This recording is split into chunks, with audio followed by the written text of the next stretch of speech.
that notification, we about to go live. Hit this track and do you dance like you Karen Lacey. Run it back and turn Matthew to the house, baby. It's Tingle and Co. Come keep with the show.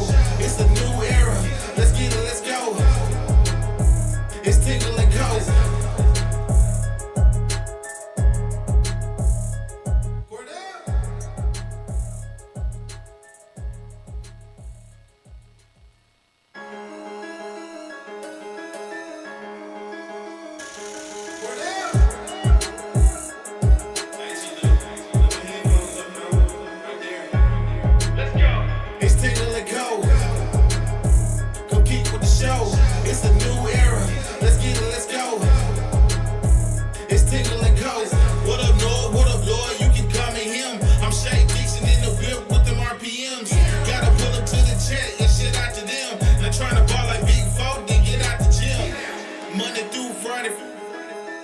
When you see that notification, we about to go live. Hit this track and do you dance like you Karen Lacey. Run it back and turn Matthew to the house, baby.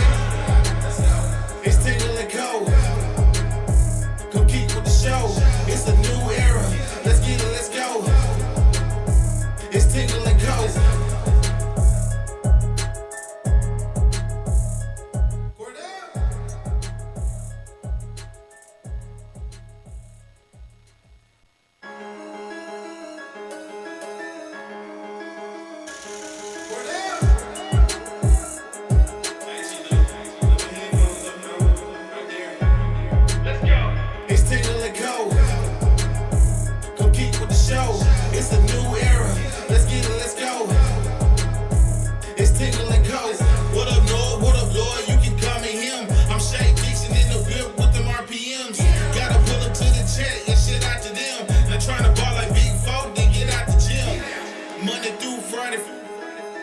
When you see that notification, we about to go live. Hit this track and do you dance like you Karen Lacey. Run it back and turn Matthew to the house, baby. It's Tingle and Co. Come keep with the show. It's a new era. Let's get it, let's go. It's Tingle and Co. All right, good morning and welcome in here on this Tuesday morning as we are live from our Southern Regional Medical Center studios. Shout out to the SRMC crew for housing Tingle & Co. Brought to you by FanDuel every single day. FanDuel brings you our show live Monday through Friday and basically any other time we're live, whether that be a Saturday, a Friday evening, anytime Tingle & Co. is live, it's brought to you by FanDuel. And checking in on last night's or yesterday's FanDuel Tingle & Co. Mr. Fun Parlay. Oh, Christian. Peeking at it now, we've got it was a 5-leg same game parlay plus 1,187 was the money. That's a comma. We had the over 212.5 on the 76ers and Knicks. Check. Chicago Cubs money line via Charles Harvey. Check. 5-4 win there. Walk-off. They walk it off in the bottom of the ninth with 2 runs. Dodgers money line, which I took, check. Phillies money line, Wyatt took, check. So right now, 4 for 4. Kyle Schwarber 2+ bases. So we were 1 leg short yesterday, but we're getting there. Went from 0 for 6 to 3 for 6 to 4 for 5. Today's the day I can feel it. Mr. Fun's parlay, however, of the Tampa Bay Rays money line and over 212.5 for Knicks Sixers did, however, cash yesterday. Shout out to Mr. Fun making the fellas some more money. We'll get some picks to you today via our friends over at FanDuel. We appreciate them. Senior Fun today. Cinco de Mayo. It is Cinco de Mayo. Perhaps we'll have to find ourselves some tacos at some point today. Oh. I think it's Senor Divertido. Yeah. There you go, my bien. Yeah, sí. Oh, La Biblioteca. Donde está la leche? Oh, wait. Don't say that. Lloyd, Wyatt, Christian, Poggi, good morning. How are we doing? Kyle Schwarber risked historic 10 strikeout skid in Miami. I should have probably looked into that. So funny now, went for 2+ bases, and he was over 4 last night.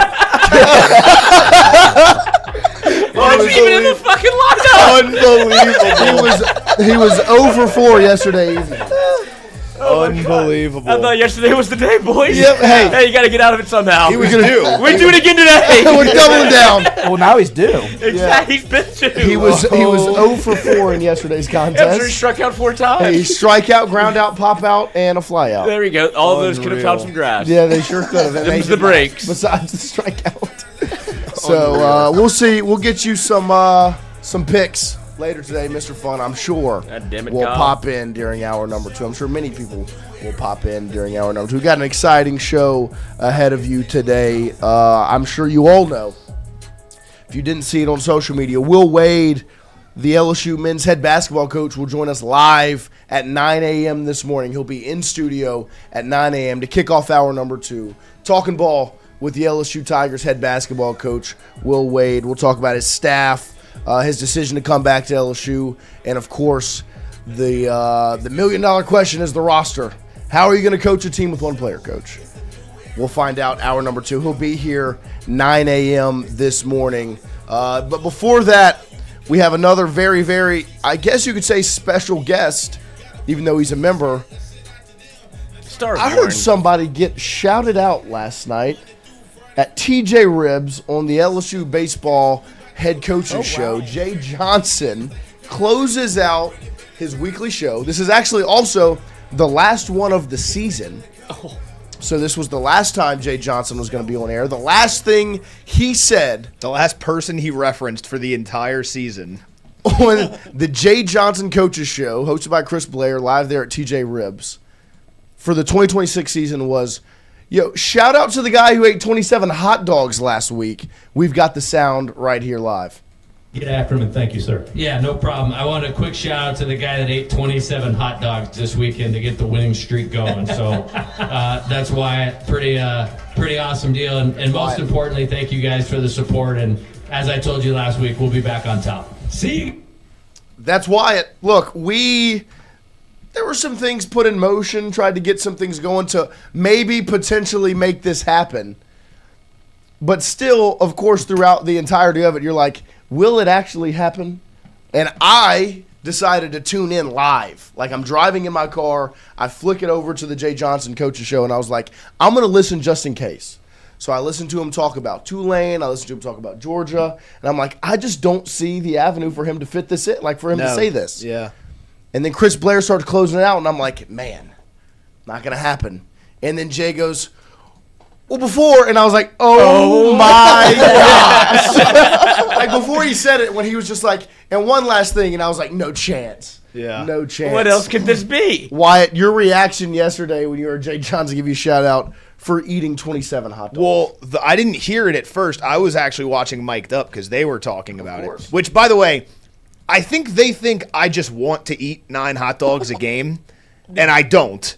I just want to make that very clear. But then I get a text from Noah in our group chat saying, holy shit, Jay just shouted out Wyatt. And so then Stop the show. A 10-minute scroll of me trying to find out how to figure out where the fucking LSU Sports Radio Network is. I finally found it, found the timestamp, and hearing it, I mean, I could have died in that moment. You can put that on my fucking tombstone. Jay Johnson knows my name. That there is nothing else I can accomplish in this world that will be better than that. That's what I called Noah after mic'd up because he'd sent it in. Like somebody, you clipped it, but he had said that it happened, so I had to call Noah, and I was like, I think Wyatt can die happy now. Like, Yeah. There's not many things on this earth that many people get where you're like, I know this made somebody, like, this is it. Mm-hmm. Not the rest of you're on easy street now. I know. There's not much else you need. Yeah. And that was incredible. Shout out Jay Johnson. Ye of little faith who didn't think he would. I didn't think he would. Well, I know my guy. And for him to do it and to shoehorn it in at the end, it's like the send-off. Yeah. And he credited you for starting the rally. That was the best thing about it. He was like, he started the winning streak. I didn't fucking do shit. Well, it's the best thing. Whoa. 27 dogs. Could also be the scariest thing about it, because it might have just been set in stone that you have to keep eating hot dogs. But I will. No, I know that. Like, that is that I will just keep eating hot dogs. It's unbelievable how, and I love it, how little you care about your well-being. Well, it's what because it's just like, I am so concerned about your health and well-being in what 27 hot dogs last week. There's a baseball game tonight. There's 3 of them this weekend. Mm-hmm. And it feels like the entire fan base at this point is Wyatt Vaughn, hot dogs, let's do it. Hot dog boy. There are moments where I'm like, shit, this isn't great for my health and like my heart, which was probably not in great shape to begin with. But then I'd start I was watching like LSU UCLA highlights from Omaha last year. I was like, we need to fucking win. Well, I want to get like, back I want to there. get back to fucking Omaha. You know that, I mean, it is a trip the boys like to make. Of course. And then, I mean, if this thing, I would hate for it to be something you didn't do. Exactly. I get it. Yep. Because if I don't do it And they lose, it's my fault. And the shout out rolls off or not. And you disappointed the coach. He does keep, I mean, you are his guy out the pen at this point, where it's like Wyatt Vaughn one more time. Like, how many more do you got in you? Yeah. I'll go again, coach. You keep jogging down to the Riley pen. Cooper. Yes. Every day. Yeah. I'm fucking Chase Shores. Till You the throw me wheels every fall day off. till the fucking wheels fall Let's off, do coach. This is it. We did get this morning, getting the vibes rocking and rolling early this morning. Kimberly LSU with a $20 super chat, 20 claps ready.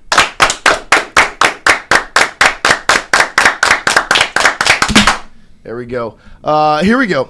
When did y'all become soft? I remember this show during BK era. Y'all were okay with negativity and engaged with your viewers who were. Is it because of the inside connections now? Y'all crush anyone negative, even if realistic. And then said, genuine question. I've seen a shift in how this show works and operates now. Just curious, like even the interaction with viewers, which I never call. Look, I don't know personally what we need to be negative about currently, because I feel like we've done a pretty good job at not apologizing and covering up. I think if you go back to this show during football season, you will see negativity for the way things were handled. Go watch the reaction to the Texas A&M loss. I think it's pretty obvious, the feelings about that. I personally don't think the way we interact with the viewers, I don't think we crush any viewers that are negative. If anything, I've heard a lot from people that watch the show that sometimes the chat is too negative. But it's because we appreciate for everyone to be in the chat and say how they feel. We've been very upfront and honest. If it's about baseball, the baseball team has not been good. Now, yesterday's show, we were positive because they swept the weekend. Is it a national championship caliber team? No. But is the focus 2026? Not to me. Focus is 2027, which is hard to not be positive when you look at that. So I understand that maybe we're not the most positive Debbie Downers when it comes to LSU sports, but it's also because at the current standing, you have head coaches that you can trust to take care of business. So I appreciate your input. There has been a shift in this show if you're comparing it to the last one, because it's not that one. It's a new one. It's a different show. And maybe when we get older, perhaps we'll be grumpier. But I appreciate the opportunity, and I think everyone in here appreciates the opportunity to be able to get on the microphone and enjoy to talk about sports, to cover a Jay Johnson baseball team, a Lane Kiffin football team, a Will Wade basketball team, a Kim Mulkey women's basketball team. And I appreciate your input. I do. I appreciate you tuning in. I appreciate the super chat. I appreciate your thoughts, and I am, like we've said, we are always open and welcome to everyone's opinions in the chat. If we disagree, then we'll talk about it. And I apologize if anyone feels that they've been crushed for their opinion, because we want to breed a place where you can share your opinion.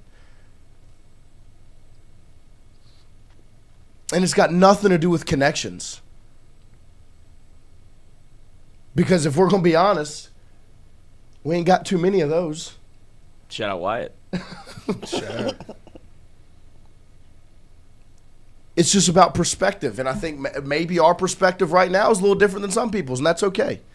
Well, I mean, it's just, look, there were times to be negative, and it resulted in 2 firings. Like, I don't know if you can actually have the only thing that you can spin positively is the positive thing that's happened after. I don't think I've ever said a good word about Brian Kelly. You sure haven't. But he's gone. Yeah. So that's a good thing. Matt McMahon struggled. And I think I know I was on the show saying this season it's over until they hire a new coach. That's not very positive to me. But whenever you hit 2 home runs for hires in Lane Kiffin and Will Wade, what is there not to be positive about? Like, you're changing the trajectory of where LSU sports was and to where it could be going and where it seems like it is going. Now, is it our fault for being optimistic about an LSU baseball team when you have the best head coach in the country to not write their obit already? I'm not going to, because you'd be proven wrong if you do. LSU, with Jay Johnson, has always proven to be able to get up off the mat. They always seem to figure it out at the end, and they always have a run in them. I will not bury them. I will not put the last flower on the casket until it's put in the fucking ground. Mm-hmm. Now, if you want to kill me for that, it's all about your perspective. Mm-hmm. I believe we are one of the shows that has one of the best discourses with the fan base. We are very much out and in the public. Like, I don't think we consider ourselves anything other than people that do a show in the morning. That's about it. If you see us at the game, you see us because we go to everything. Right. I don't think there's many people that are as open and as approachable as anybody on the planet. Mm-hmm. We're just normal people. And I'm 34 and live with my mother. Like, I don't think I'm not some high and mighty guy over here. I think we have a great relationship, a great rapport with the fan base, because that's what it's supposed to be. Yeah. There's no show if nobody listens. And so I appreciate the comments. I do. Of course. But with that said, we do have somebody on the show that is called Chucky Sunshine. So maybe he's probably a little bit more positive because he has hindsight's 20/20, and he likes to be positive. I'm not going to kill a guy for that. So that's where the show is. Like, I don't know what you want to crush. Like, gymnastics came in second in the national championship. I think, what do you want to say? Like, oh, should have won? When you look at all, I mean, there's plenty of sports that underperform, but I think genuinely if you go back and you listen to our takes during the football season, there was not a second we were okay with what was transpiring. Men's basketball, we kind of didn't talk about all that much because how bad they were was overshadowed by the excitement of hiring Lane Kiffin. And look, Will Wade is one player on his roster. I get it. But it ain't over. It hasn't even started. Like the roster building standpoint and segment of the season has not ended, so that's not done. And he will be here at 9 a.m. this morning to talk about it. But we appreciate all of you. We do. And Kimberly, look, this was not a attack back towards you. I appreciate your input. We will try to be less soft. But I more so want a show that you can come to in the morning, you can enjoy, and when it's time to be negative, we will be negative. There's plenty of that out there if you want it. Yeah, I would love to know. It seems like he or she is referencing. I don't know. I'd love to know an example because I feel like when shit hits the fan, we're negative. Like, I think we've been positive with baseball. Of course, I mean, but like Lloyd said, but it's Jay Johnson. It's got nothing to do with the relationship with Jay Johnson. Right. It's got to do with the fact that he's got a proven track record of 2 national championships. Right. But, like, what is it you want us to be negative? I think we were plenty negative during Matt McMahon's final season at LSU. Right. I mean, they were, 3-15 in SEC play? We were plenty negative about that. There's not been much to be negative about in the last couple of months. This has been one of the most prosperous times in the history of Louisiana State University athletics, even if it's been off of the field. Yeah. Like, how can you not be? We're the most excited about football right now since we won the national championship. And this is the highest the stock and the vibe around it will be. Right. Yeah. Because he's going to lose. Yeah. And when those things happen, that's when things start to change. But as of right now, it's been success, and that's why it's positive. I think this is one of the fans, and I get it. I have it a little bit in me too. Lloyd references it all the time where LSU fans are kind of waiting for the other shoe to drop. Of course. Where you're like, it can't be this good. But right now, this is objectively a very positive time in LSU athletics. Like, what did Lane say to the Ole Miss fans? Know the good times when you're in them. Enjoy while it's here. Live in the moment. I'm going to enjoy the positivity around LSU football right now because we've all seen many, many times the positive turned into negative really quickly. It was pretty positive in the offseason last year, and then it turned into negative because they started to suck. Mark Cummey, the roster building is taking longer than usual, and that's why people are anxious about it. We used to have things done in a timely manner. We are spoiled. Look, I understand that the roster building has not gone at the pace. Look, it hasn't gone at the pace I would like it to go. I would love to be able to see the announcements and find out who the roster is as soon as possible. But I also have confidence that it's still being taken care of, just not at the pace that I would prefer, because it doesn't matter what I prefer. And he will also be asked about the roster when he's here at 9 a.m. this morning. Cajun curveball, Chrissy, 4 units. Don't read it. Oh, a little soccer. Yeah, read it. he can shove that unit up his fucking ass. He's not going at you Arsenal fans. No, but we appreciate all of you joining us this morning, hanging out with us. Like I said, we'll be live with Will Wade at 9 a.m. this morning. However, there also is LSU baseball this evening as the Tigers face Tulane in the midweek. Tulane is 23-26 overall, 8 of 13 in the conference, and they're coming off of a sweep on the road against Charlotte. And I think one of the more intriguing questions this time in the midweek compared to last time, because what?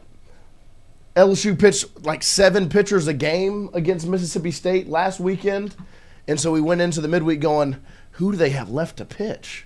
Because they threw everybody, some people twice. Mm-hmm. Now you're coming off a weekend where you threw 7 guys total.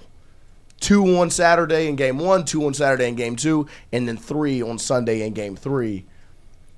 But it still leaves the question, even though with more options, who gets the start for the Tigers tonight in Alec Box? We'll start on the wall. Poggi, who do you think it is on the bump tonight in Alec Box Stadium? I don't know. I could probably see Ricken or Plog getting Ricken or Plog, okay. getting a few innings in. I like that. They go with Cowan last week in the midweek. Was that to No, it start or was relief? Ricken. Ricken started. That's why I wouldn't say Ricken, because he didn't pitch well last week. Yep. I could see him giving them another chance, though. I could too, but I think you need to win these games. Yeah. Yeah. So I think they probably go in a different direction from Ricken at this point. They're definitely not experimenting. I think I would take maybe Theophilus for an inning or two. I could also see Coop. Coop hasn't pitched in a minute. Yeah. We'll see where that's Since at. he gave up the Grand Slam. Since he gave up the Grand Slam against Mississippi State. Christian? That is his fault because he was on the bump, but that was not his fault. That was a straight energy play. I'll go with Plog. Plog? Sounds right. Lloyd? I think it's going to be a mix of all of those guys. Like, Yeah. you're trying to, like, the way I look at it is who can't you throw? Right. And you've seen kind of the rotation settle in of guys they like to bring in, whether it be out of the pen or start a game, and you hope your offense can carry you through the midweek. Right. But if it gets to a dire spot, you've also seen Devin Sheeran come in during the midweek. Like, you have the ability to kind of mix and match the way that you want to, or you hope that you can get through a midweek without having to burn a bullet. And so, like, you've seen Cowan coming in. It was last week, like, where you see Cowan have to come in and pitch during the midweek. It's a game-by-game basis because every game you play at this point is almost must-win, certainly in the midweek, because your RPI is your RPI. Yeah. You have a chance to improve upon that with series against Florida, which I think has a top 12 RPI, and then a series against Georgia, which is first. That's this weekend. Yeah. It's a top 15 RPI. Those games are objectively more important. Right. But you should still be able to get through Tulane, who's lost 3 straight and has 23-26 record, be able to win no matter who you throw out there. So I wouldn't be surprised if it's Ricken or Theophilus or Plog, and you see all 3, and Cooper Williams, and you see 4. Like, he's been, and this is what he talked about like a couple of weeks ago. He's like, some of these guys are gonna have to go twice, and whether that be on the weekend or in the midweek, whenever it comes down to it, if you have an opportunity to close the game out or win a game that is close, you will see somebody that pitches a lot and pitches on the weekend. Until that time comes, it's going to be some of the young guys. Right. Yeah, I think it's gonna be a mix of the young guys tonight. I would say they probably stick with Ricken in the midweek because, like, I think when you look at the mindset, right, of the way this team is managed and the roster is managed and the games are managed, there's an emphasis on 2027, and I think Ricken's a big part of 2027, and I think Jay's liked what he's seen from Ricken. You know, it got a little rough last time out, but he puts him in positions to start because I think he sees that potential. So I think he stays with that. and I'm going to go Ricken. But I think it's how can you get the job done, especially now with a guy like Zach Cowan. Like, you would hope to not have to bring him in on a Tuesday because he just pitched extended on a Sunday. And you would assume going in Athens, he's going to pitch a good bit this weekend, right? Mm-hmm. So you want to be able to get back to a place where you're not throwing all your guys on Tuesday night like you've had to as of late.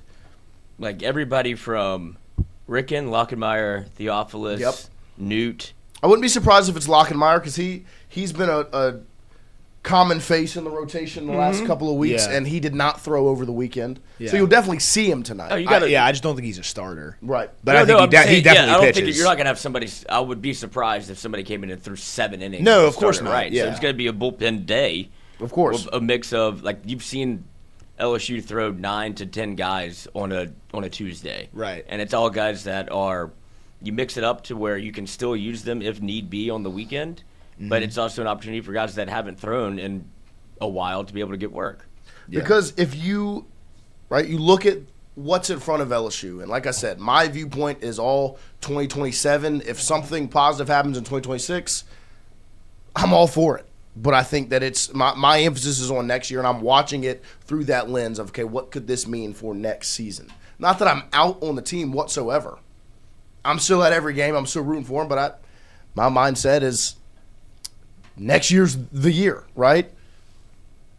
But if you are going to make a run, you're going to make a push for this season, and at this postseason, you're going to need pitching. Like, especially if you're down Evans, you're down Moore, and you don't have 2 of your 3 guys that were starting your weekend rotation to start the year, and you're putting more emphasis on some of these other guys, you need guys to step up, especially if you have to go into Hoover and make some sort of run or push. Right. You need guys that can step up and pitch, and I think these midweek opportunities are huge.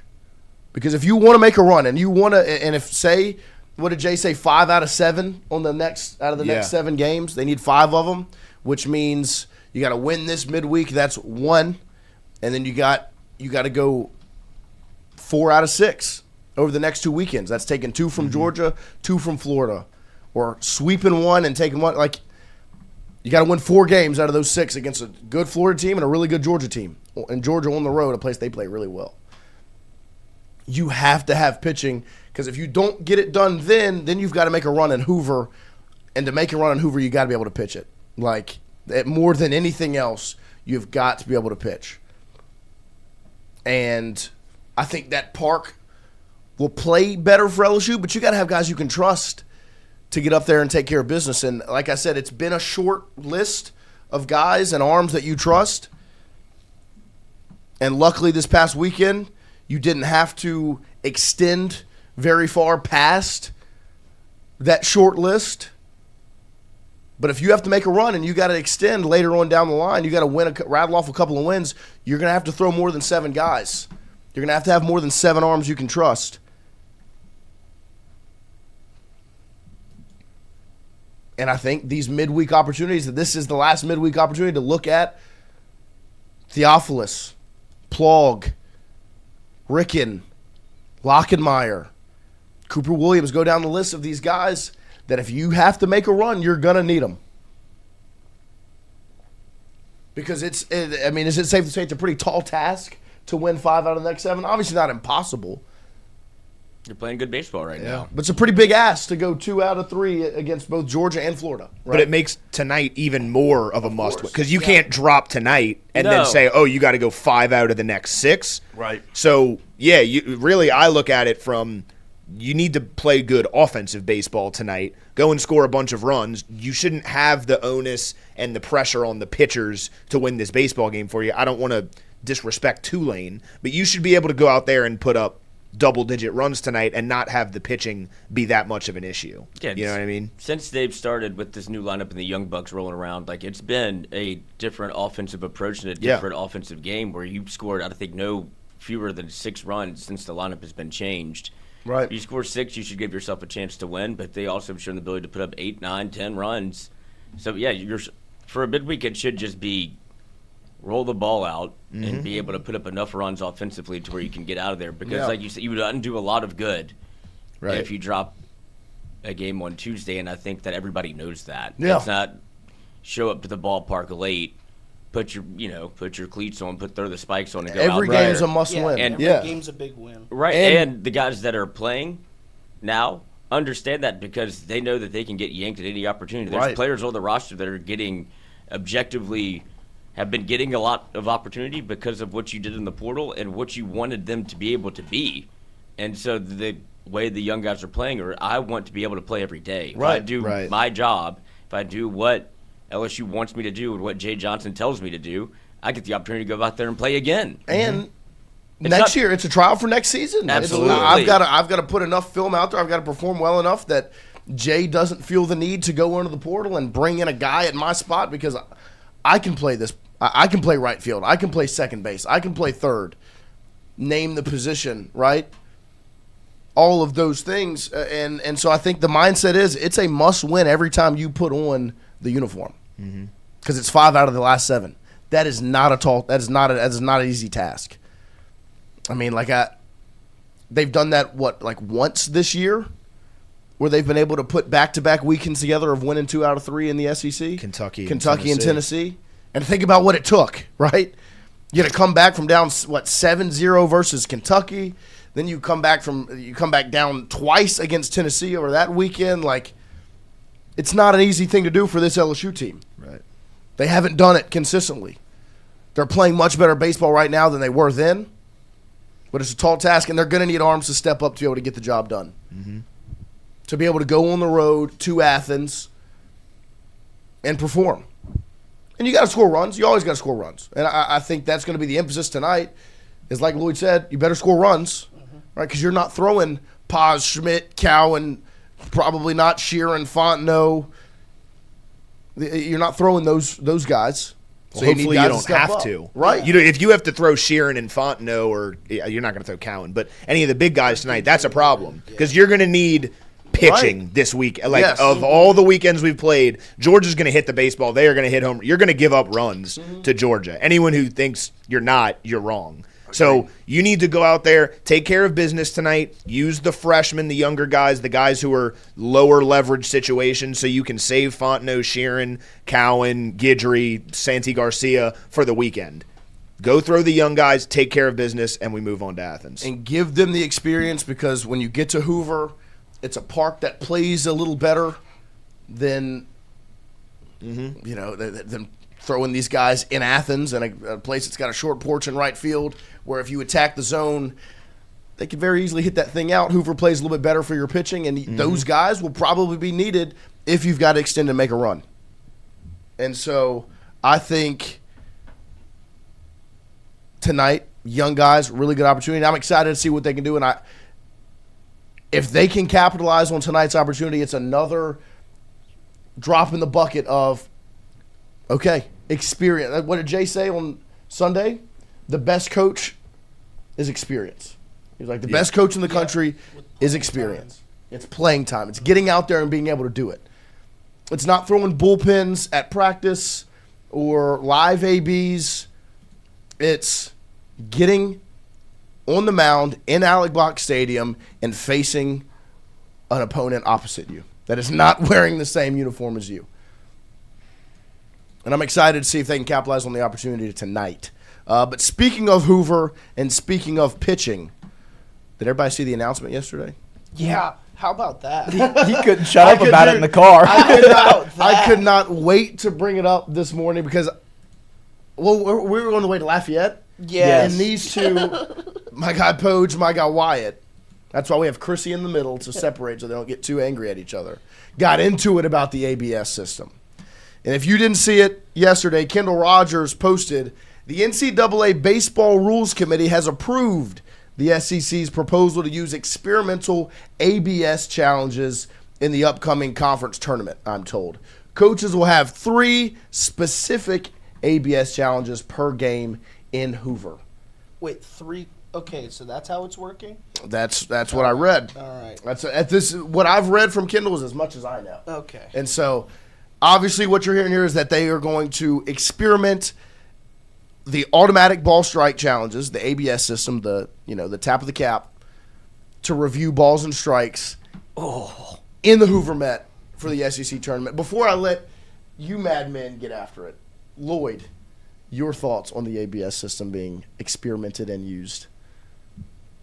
If you thought baseball games were a Jay Johnson-led team has any trouble going 4 hours, this could get to 6 hours. Yeah. Because that's the first thing I think about, because I know it says that only a pitcher, a catcher, or a hitter can challenge. Good luck not looking over at the dugout and being like, you should probably, like, you're going to be getting a lot of these coming your way. And I think ultimately, I don't know what this does for college baseball because they're objectively worse behind the plate than what you have in Major League Baseball. They are the best of the best, and the people that are bad, it's very obvious. Like, they know who the bad umpires are. Yeah. And college baseball, it's kind of like you don't know them by name. You don't know Cowboy Joe West like you do in Major League Baseball. You know, maybe one. Maybe Jeff Head. You know Jeff. Yep. And he is the one that did not get a good night's sleep last night because this is going to be a deal where you get 3 challenges. If you win it, you get your challenge back. And you get another challenge for extra innings.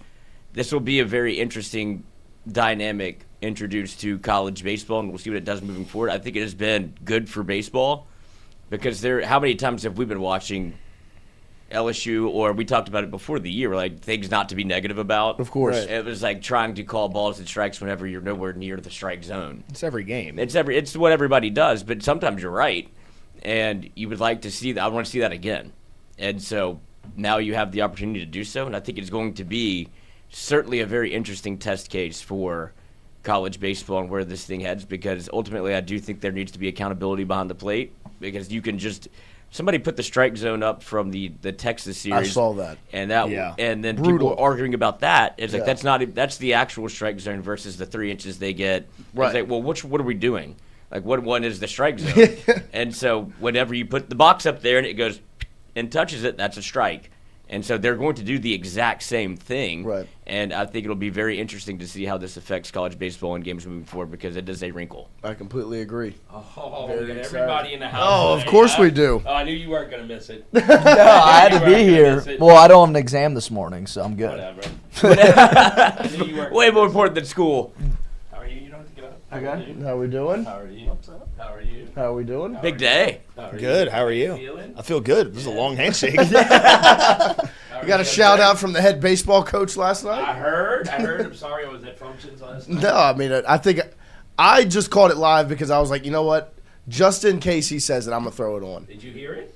I didn't hear it live because I didn't think he was going to do it, to be quite honest. I was listening to mic'd up. But then, yeah, he texted in the group chat, said he did it, so I immediately ran on my phone to go and find it, found the timestamp, listened to it.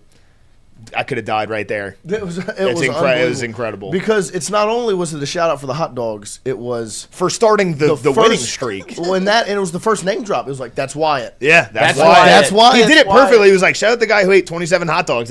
That's Wyatt. It's going to Like, become I mean, a new line for my the life. show. For all 108 people watching right now, this is an inside joke for all of us. That's Wyatt. That's Wyatt. That's Wyatt. That's Wyatt. hashtag that's Wyatt. Hashtag that's Wyatt. Not That's just why different. you flinched. Lane Kiffin, just different. Just different. That's Tingle Wyatt. Code, that's Wyatt. That's Just Wyatt. I mean, you could put that on my tombstone. That's Wyatt Wyatt. Vaughn, 2001 4 to. years old. I know that's I know, but that's what I'm Your saying. tombstone. That's what I'm saying. though. It You can't. do a lot more. Crazy No, He said no. he's as good as This is it. This agree. is this is the It's pinnacle the of my peak life. right now. Yes, this is it. But if you marry my daughter, Oh, now we're talking. That's Wyatt. that's why. That's That's Play why. the- My daughter, play the that cli- would be the pinnacle. Put it on her tombstone. Play the clip at the wedding. Wow. Yeah, Wow. I like the confidence. that's what I'm saying. I mean, come on. This is the pinnacle of my life. I don't think it is. If I would have won Defensive Player of the Year as 9 years old, that would be the As pinnacle. of 24 years, this is the pinnacle. Yes. It's not. It can't get any He's better. got more hot dogs than years right now. Yeah, Yeah, 27 that's true. years old. That's true. That's true. Love to Lloyd for coming up Great, with great about call. that? Yeah. I mean, the only way this could get better is if this situation with Jay Johnson gets cooler. Yeah. Like if he shouts me out again, or like, I don't know, does something cool, or takes a picture with me, or I don't know, 30 whatever. for like 30. anything that Or eats. Not Yes. that would Yep. be incredible. That Yes. would be the pinnacle. Who's in the dugout? Why is he not coaching the team? Or wears a hot But dog hat while managing. It'd be great. We're not That's what I'm saying. Savannah Banana The into this only thing, the but- only way this could not be the pinnacle of my life is if this situation gets any better. And I consider it all one situation that is the pinnacle of my life. As of now, 24 years. Yes, I mean, I would be thrilled. I mean, I can't say that's the pinnacle. I would be the pinnacle of my life. At my Well, we're age, different but- people, Charles. but- That is true. We're very much alike. I know, but we're still different in some Just ways. different spots in life. Yeah. I'm just trying to make you feel better. There we go. All right. We Just trying to both make shop you at feel better. Dorknacks. There you go. See? Great There you go. by the way. But now, I can't say cheese. now that Jay has said it, there's a lot more pressure Yeah, to so- continue so- to eat hot dogs. So are we going to do the 9 hot dogs this Friday for the Georgia game? Ah, but he's What do talking you about mean? doing it It starts today. tonight. Well, We can't take we got to take midweeks very seriously here, Charles. We We can't were just overlook talking about how serious a midweek We is. can't overlook Tulane now. Can we get a bunch of super chats to start paying for your We health do. insurance? We do. Yeah. Well, he brought the hat in this morning as well. I like it. I took it off because my head's too big. Never happened before. cap. Yeah. No. We're trying to see if we can maybe perhaps get that thing into the dugout. Yeah. The little rally dog. You know they had the possum. Of course. No, someone in the chat said, "Fuck a rally possum. We've you got go. Wyatt," which is maybe the greatest compliment I've ever received in my life. As Wyatt, someone who yeah. was a massive fan of the 2017 baseball team, I mean that's unbelievable, That's right? Wyatt. That's a That's great Wyatt. compliment. Wyatt. That's Wyatt. Just Charlie Wyatt. Oliver, That's why. $5 super chat, 5 claps, ready. And I was off on that. Been It's gone okay. a minute. Tough game. See, You're y'all have learning. moved, but still going strong. Where is the Free My Boy jersey? Keep I on see it. pushing, fellas. The Free My Boy jersey is right there behind Lloyd Courtney, of course. Right up there on the wall. Hashtag Free My Boy. Free my boy. God, it's the best. That is, I mean, that's top 10 memory, top 5 memory all time. But I felt like it was deserved to go behind Lloyd, to go with his Mardi Gras chain there on the microphone. Oh. We've got Crew of Kelly. the crew of Kelly right there with Lloyd. And then we've got Kenzel Kelly's jersey, hashtag Free My Boy up top. Mm-hmm. Lloyd's corner over there. It's like it is nice. It's like, Corner, that's a good little yeah. Yeah, Courtney's corner. Courtney corner. corner. There you go. It is nice, and it's like a little, So personal little obit. It is. over here You've for got the Pat Kelly Pete, family. You've got the Kelly family with you. You got OBJ. All over the good other things. shoulder. These are Yes. all good things. People would say, like, you would think this would be an insult. I relish in the fact I have that to they will step not out make and any go more of over these. to the podcast as soon as he gets here. There we go. I was at a function with him yesterday, and he had to speak. And I'm telling you, it was a lot of influential people in this Yeah. room. And I'm telling you, he had us all in stitches. This guy, listen, seriously, I told him, Oh, he was cutting up? oh man, he just had everybody laughing. There we go. And I said, I tell you what, I told him after we had to go to another function together, and I go, you could take this on the road, like Right. You want to make some Right. comedy? Let's do some Let's stand-up do- yeah, comedy for sure. because he was just great. That's So awesome. he's That's excited to awesome. be here. Very excited.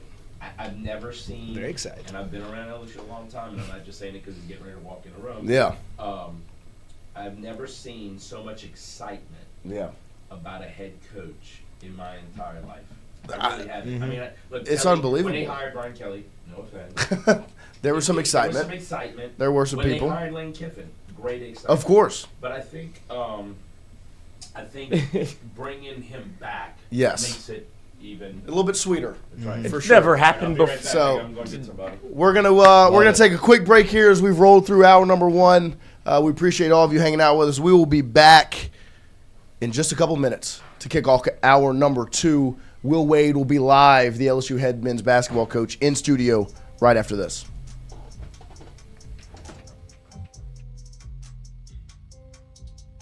When it comes to your home, the roof over your head matters. At CAS Roofing, we don't just install shingles, we build peace of mind. With years of experience and a commitment to craftsmanship, our team shows up on time, gets the job done right, and treats every project like it's our own home. Whether it's repair, a replacement, or storm damage that caught you off guard, CAS Roofing is ready. We're local, we're dependable, and we stand behind every nail, every shingle, and every promise we make.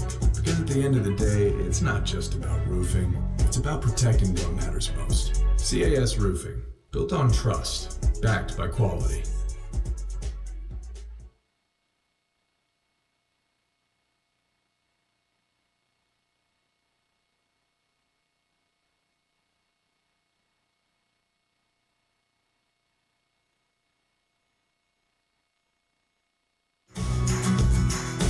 Wardos was created in honor of Alan Ward Granning III, fondly known by family and friends as Wardo. In 2019, the oldest brother of the tribe passed away unexpectedly. His remaining siblings and loved ones wanted to honor his memory in a special way. In 2022, Ward's family decided to combine the need for a sandwich shop in downtown Natchez with a desire to pay tribute to Ward's love of good friends, good times, and great food. Through blood, sweat, tears, and countless hours of hard work, Wardo's was born.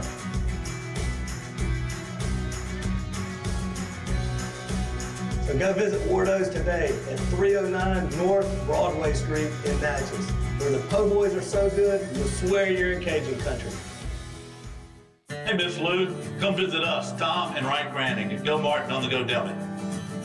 Go Mart has clean restrooms, community coffee, an awesome beer cave, and a great selection of anything you may need.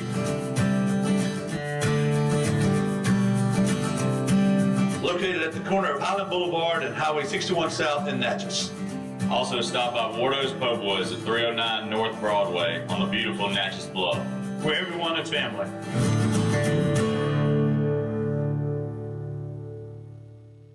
When it comes to your home, the roof over your head matters. At CAS Roofing, we don't just install shingles, we build peace of mind. With years of experience and a commitment to craftsmanship, our team shows up on time, gets the job done right, and treats every project like it's our own home. Whether it's repair, a replacement, or storm damage that caught you off guard, CAS Roofing is ready. We're local, we're dependable, and we stand behind every nail, every shingle, and every promise we make. Because at the end of the day, it's not just about roofing, it's about protecting what matters most. CAS Roofing, built on trust, backed by quality.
How we doing? How are you, sir? Long time. Appreciate you. Hey, How you doing? Christian. Will.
All right, welcome back here as we open up hour number 2 on this Tuesday morning. And the segment you've all been waiting for since we announced it on Sunday.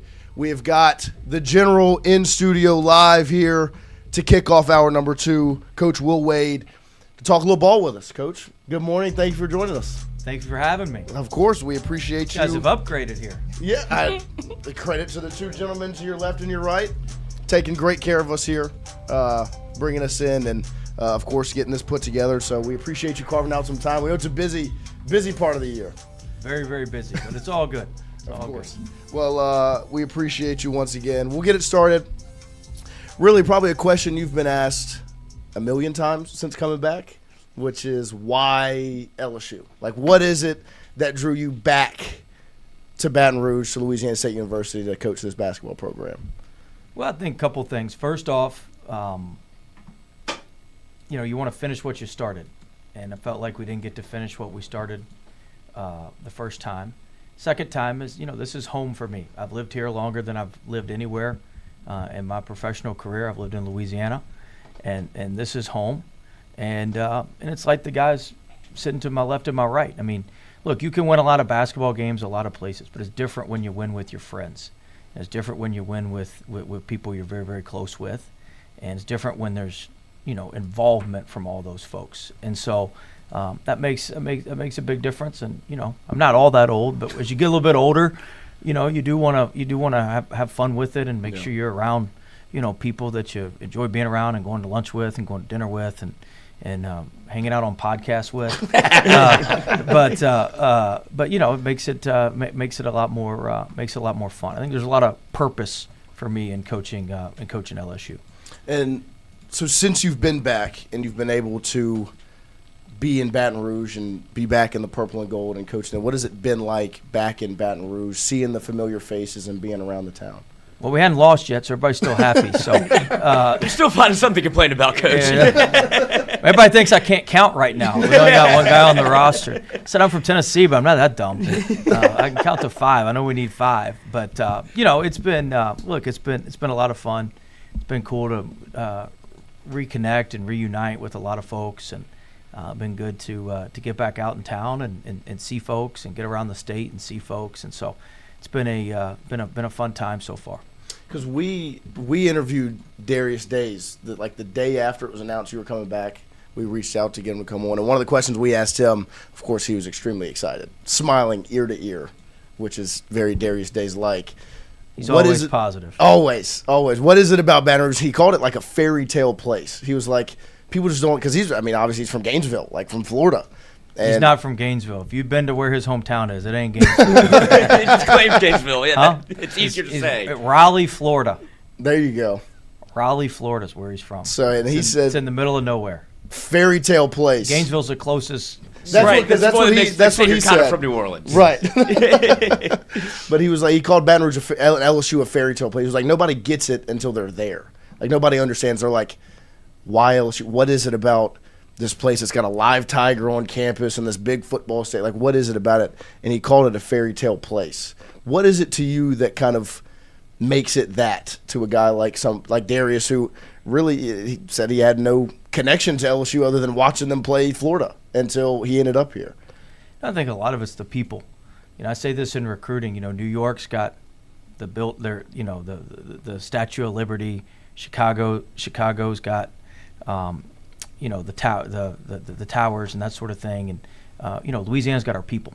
Yeah. And our people are what makes us special. Our people are what makes us great, and you can't replace that unless you've been down here, unless you've seen it and been around it. It's tough to explain to other people. It's tough for other folks to understand, and so I think our people are what make us great. We've got great folks all across the state, and it's hard to replicate that anywhere else that you go. For sure. It'll bring up former players. What was the reaction like when it was announced you're coming back to Baton Rouge, and those guys reach out, or what did you hear from some of the former guys? Yeah, I heard it from a lot of them. I probably can't repeat what they said, but I heard from a lot of those guys. They're obviously very excited. I'm excited in the fall to get those folks back and have them work out some with us this summer. Some of them are making some plans to come here and work out with us in the summer. So very, very excited about that. Excited to see everybody. Some of them came and worked out when I was at other places, but it's different when you come back to where you played. And with the way I say this now, with the way the portal is, with the way everything is now, look, you're going to get kids that maybe only here a year. You're going to get kids that are here maybe 2 years now. You're going to have very few Darius Days who are here for 4 years. That's not going to happen. But we want to make their experience so good here at LSU that's what they identify with when they leave. I don't care if they've been to 3 other schools. We want the best experience to be at LSU. We want their 4th experience to be the best.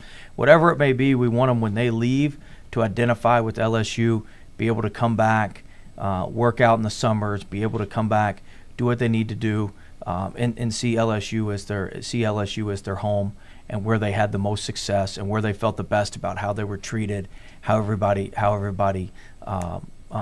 cared for them. And we want this to be home for them. Even in the changing landscape and everything else that's going on, we want them to feel so good about their experience here that this is where they identify with. And you bring it up, the maybe disrespect to your counting ability. Right now, I think a lot of the fan base and really maybe the national college basketball fan base looks at LSU right now and Will Wade and sees one player. And, that's just all they can think of. They can't wrap their mind around anything else. What is your response? Or you're not playing with one player. No, we got way more than one player. But look, my job is to do what's best for LSU. My job is to make sure that we're doing what's best for LSU and what's best for the players that we have signed and the players that we have that want to come. Some of these guys are still playing. Right. Some of these guys are still negotiating with their teams. Some of these guys, there's a lot of other things that are going on. Some of these guys we're filing waivers for, and we need to let the waiver process take place. So there's a lot of other things that are going on that not necessarily need to be out in the public all the time. And so certainly we're going to have, look, we're only going to pay 8 or 9 guys. We're not going to pay a whole roster full of guys. We're going to pay for the guys who play. Yeah. So we really, people think we got to fill out this roster with the back end of the roster will be the back end of the roster. Right. But we really need 7 or 8 really good players. We have one that everybody knows about. I would contend I would tell you sitting here right now, we have all but one spot filled for what we're going to need to compete on a night in, night out basis. So, and we're working on that. We're working on that last spot. So, we're in good place. We feel very good about it. Look, it doesn't matter who wins in March and April. Right. You get nothing for winning in March and April, for having everybody like you on Twitter, or having everybody write good articles about you, have everybody write about, whatever. You win in November, December, January, February, and March. And so my job's to have the best players we can have by the first day of class in August at LSU, and we'll have the best 7, 8 guys that we can possibly assemble from all around the world by August. And we'll be ready to compete when it comes time for November. But we're not worried about. Look, I've had a lot worse stuff written about me, so We're not really worried about. We're not really worried about what what everybody thinks. Right now, and we've got a few tricks up our sleeve. We'll be all right. Do you think it's the timeline that has everyone maybe in a rush, the misunderstanding of what the timeline actually is, like looking at the transfer portal window and going, well, there's a 2-week stretch to put your team together when really it's much, much longer than that. Yeah, you got a long stretch, and you don't want to make mistakes. You move quick, you make mistakes, you make rush decisions. And really, this year the portal didn't have as many good players in it because last year the portal opened when basically during the first round of the NCAA tournament. Yeah. This year, the portal didn't open until after the Final Four. Well, that gives every other coach 2 to 2.5 weeks to get their best players back. So there weren't as many good players that went in the portal. Only 9.4% of the players who went in the portal were good enough to play for LSU. And I'm not talking about good enough to start. I'm talking about good enough just to play, be in the rotation. So you take all those names in the portal and you whittle it down to the top 10%, let's say. And then you start looking at that, and some of those guys are even just bench guys. So then you go, all right, well, how can we supplement that with some other guys from wherever else, from wherever else they may be, and that's what you have to do. And so we didn't want to make mistakes.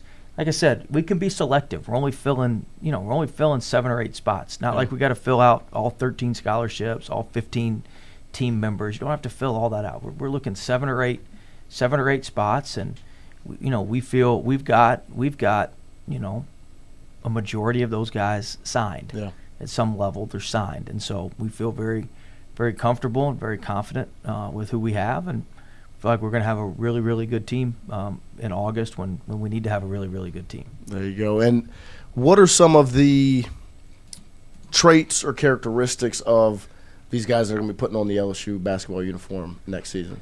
Well, the most important trait is they're talented and good players. That's really important. One thing I've looked for more and more in recruiting is resilience. We want guys who are resilient, guys who have been through some tough times, guys who have been through some adversity and have come out on the other side. I think if you're resilient in other parts of your life, you'll be resilient in the basketball piece. So that's something that I look for quite a bit more now, maybe than I did in the past. I think that's the number one trait that if you've had resilience in other parts, there's a lot of data that shows that you'll have resilience when things get tough on the basketball court. How important is that in an SEC basketball schedule? Well, I mean, look, the league's a gauntlet. The league's Yeah. tougher than it was the first time we were here. Everybody's now pretty invested in men's Right. basketball. That hadn't always been the case, including LSU. We're invested now, and so I think that hadn't always been the case across a lot of the SEC schools. But I think everybody now sees that there's opportunity for revenue in men's basketball. There's some. If you look at how much we make in men's basketball, we do turn a profit, a couple $1 million profit, but we should be turning closer to a $10 million profit than a $2 million profit. Right. And so there's a lot of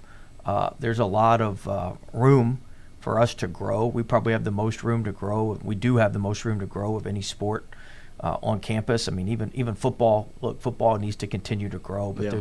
there's certain levels to that. It's grown so much so quick. I mean, there's only so much more juice you can squeeze out of it.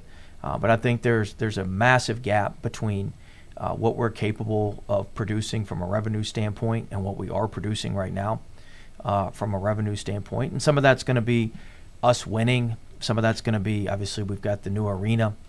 We need more premium seating options. Right. We don't have a ton of premium seats.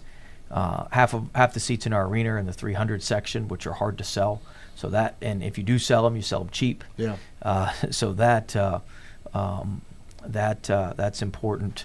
That we got to have a little bit better economy of size with the new arena. So I think all that stuff coming together and us having good teams will allow us to drive the revenue up, which at the end of the day, that's what we're trying to do. So I saw our floor seats went up. I got the bill for my floor seats. They went up too. I voted for it. You voted for it, all right. I voted for it to go up. Okay. I'm sorry. I mean, you're No, back, and we got to make. I make a little more money this time, so we're good. I'll pay. That's what I said. I'll pay the upcharge. To get you back. It's costing me a lot to get you back. I'm just gonna say. I'm not trying to be mean. But yeah, but it was worth it. Every dollar. Charles, no doubt about it. Look, says the guy who spends all the money. It's fun. Spending good too, man. Spending well. I'm just paying the bills. I'm just paying the bills. And how different is it this go around? Obviously, you're in a very, one of one position where you've been to a job before, leave, come back to the same You job. saying this is unique? Yes, I think this is the one time you can say unique. How about we've got 2 fired coaches on the same staff, me and Johnny. Ooh. Look at that's a reunion. You think of that? Yeah. It'll never happen again. Right. Bring the band back 2 together. fired from the same school back on the same staff. Only at LSU. That's right. Just different. It's just different. And you got John Brady right next to you. We got John Brady. Too, so it's like a whole row of. He gets pseudo hired. Yeah. He gets to call the games. But how different was the recruiting pitch the first go round versus the second time? Whenever you get to hear it again, obviously different people in the building and a totally different job. I would say, how different was it getting the offer the first time versus being extended it the second time? It's a lot easier the second time when we've got proof of concept. We were selling hopes and dreams and fairy tales the first time, and now you've got proof of concept of what we're of what we've done and what we've done in the past, and so we've got the proof of what we need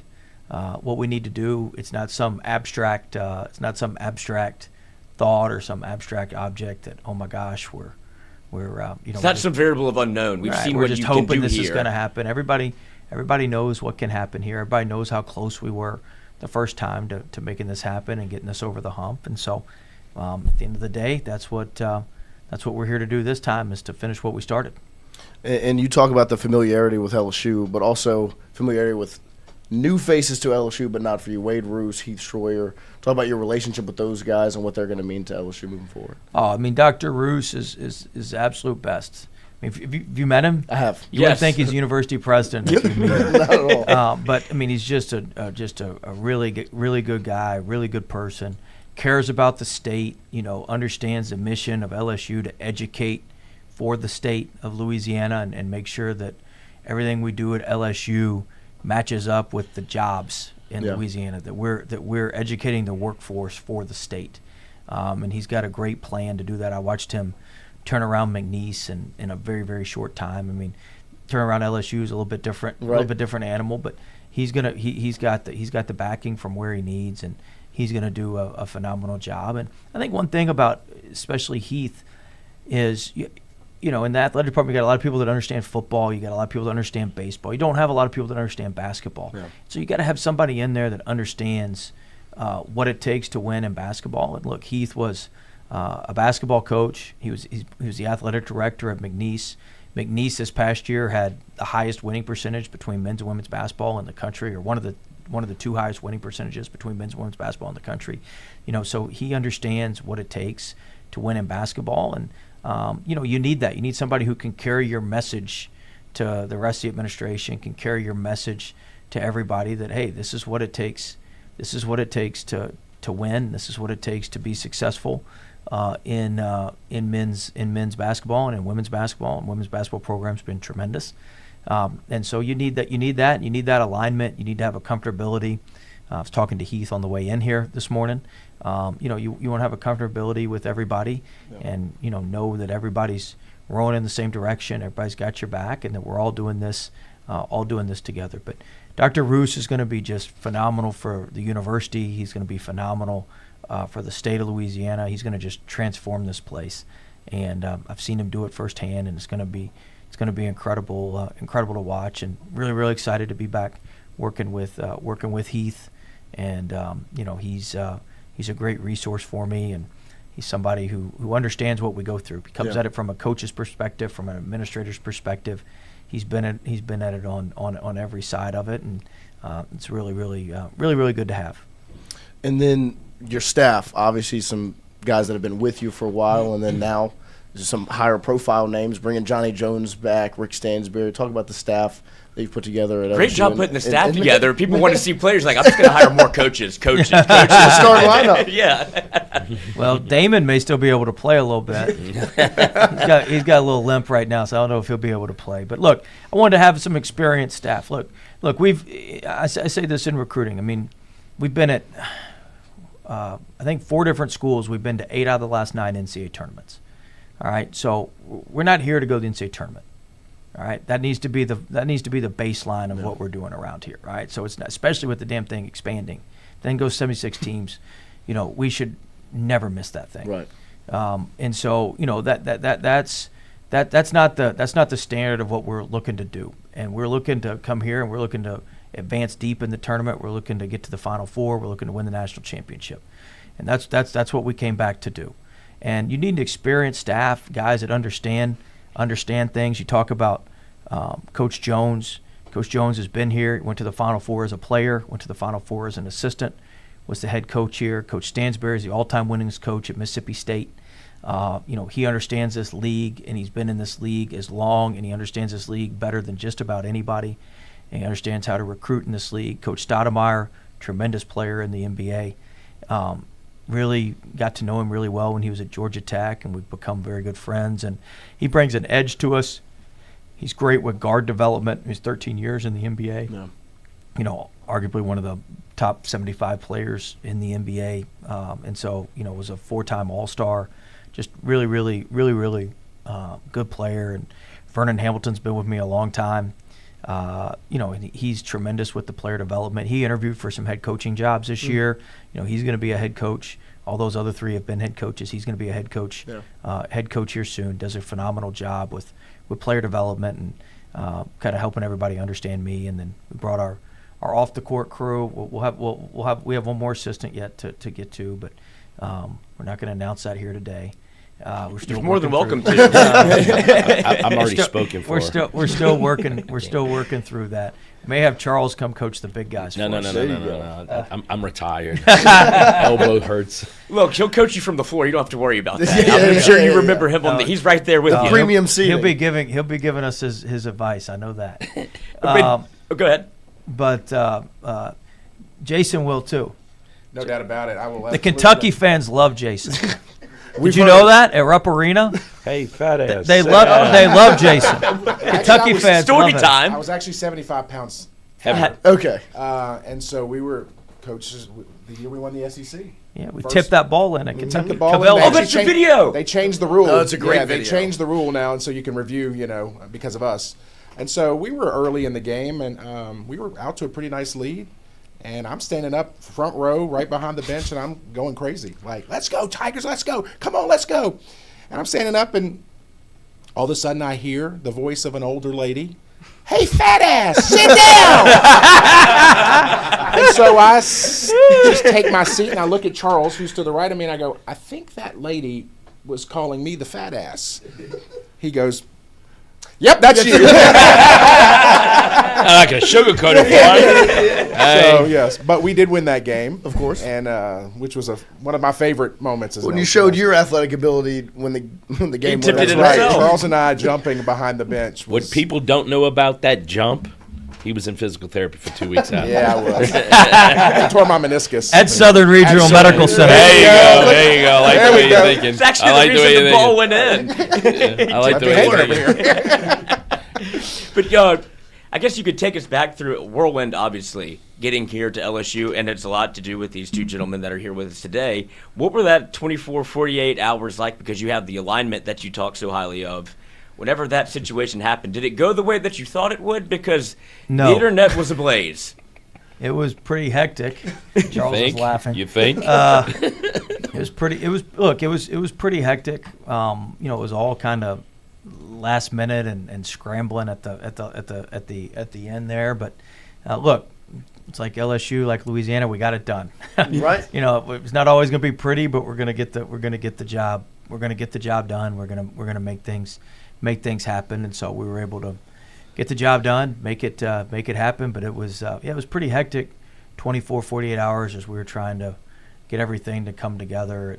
Really, I think I flew in here on a Thursday maybe or a Friday, and I would say it really started on that Monday night or Tuesday. That's when it started kind of. Wheels were in motion. The wheels were in motion, but it was, it was pretty hectic.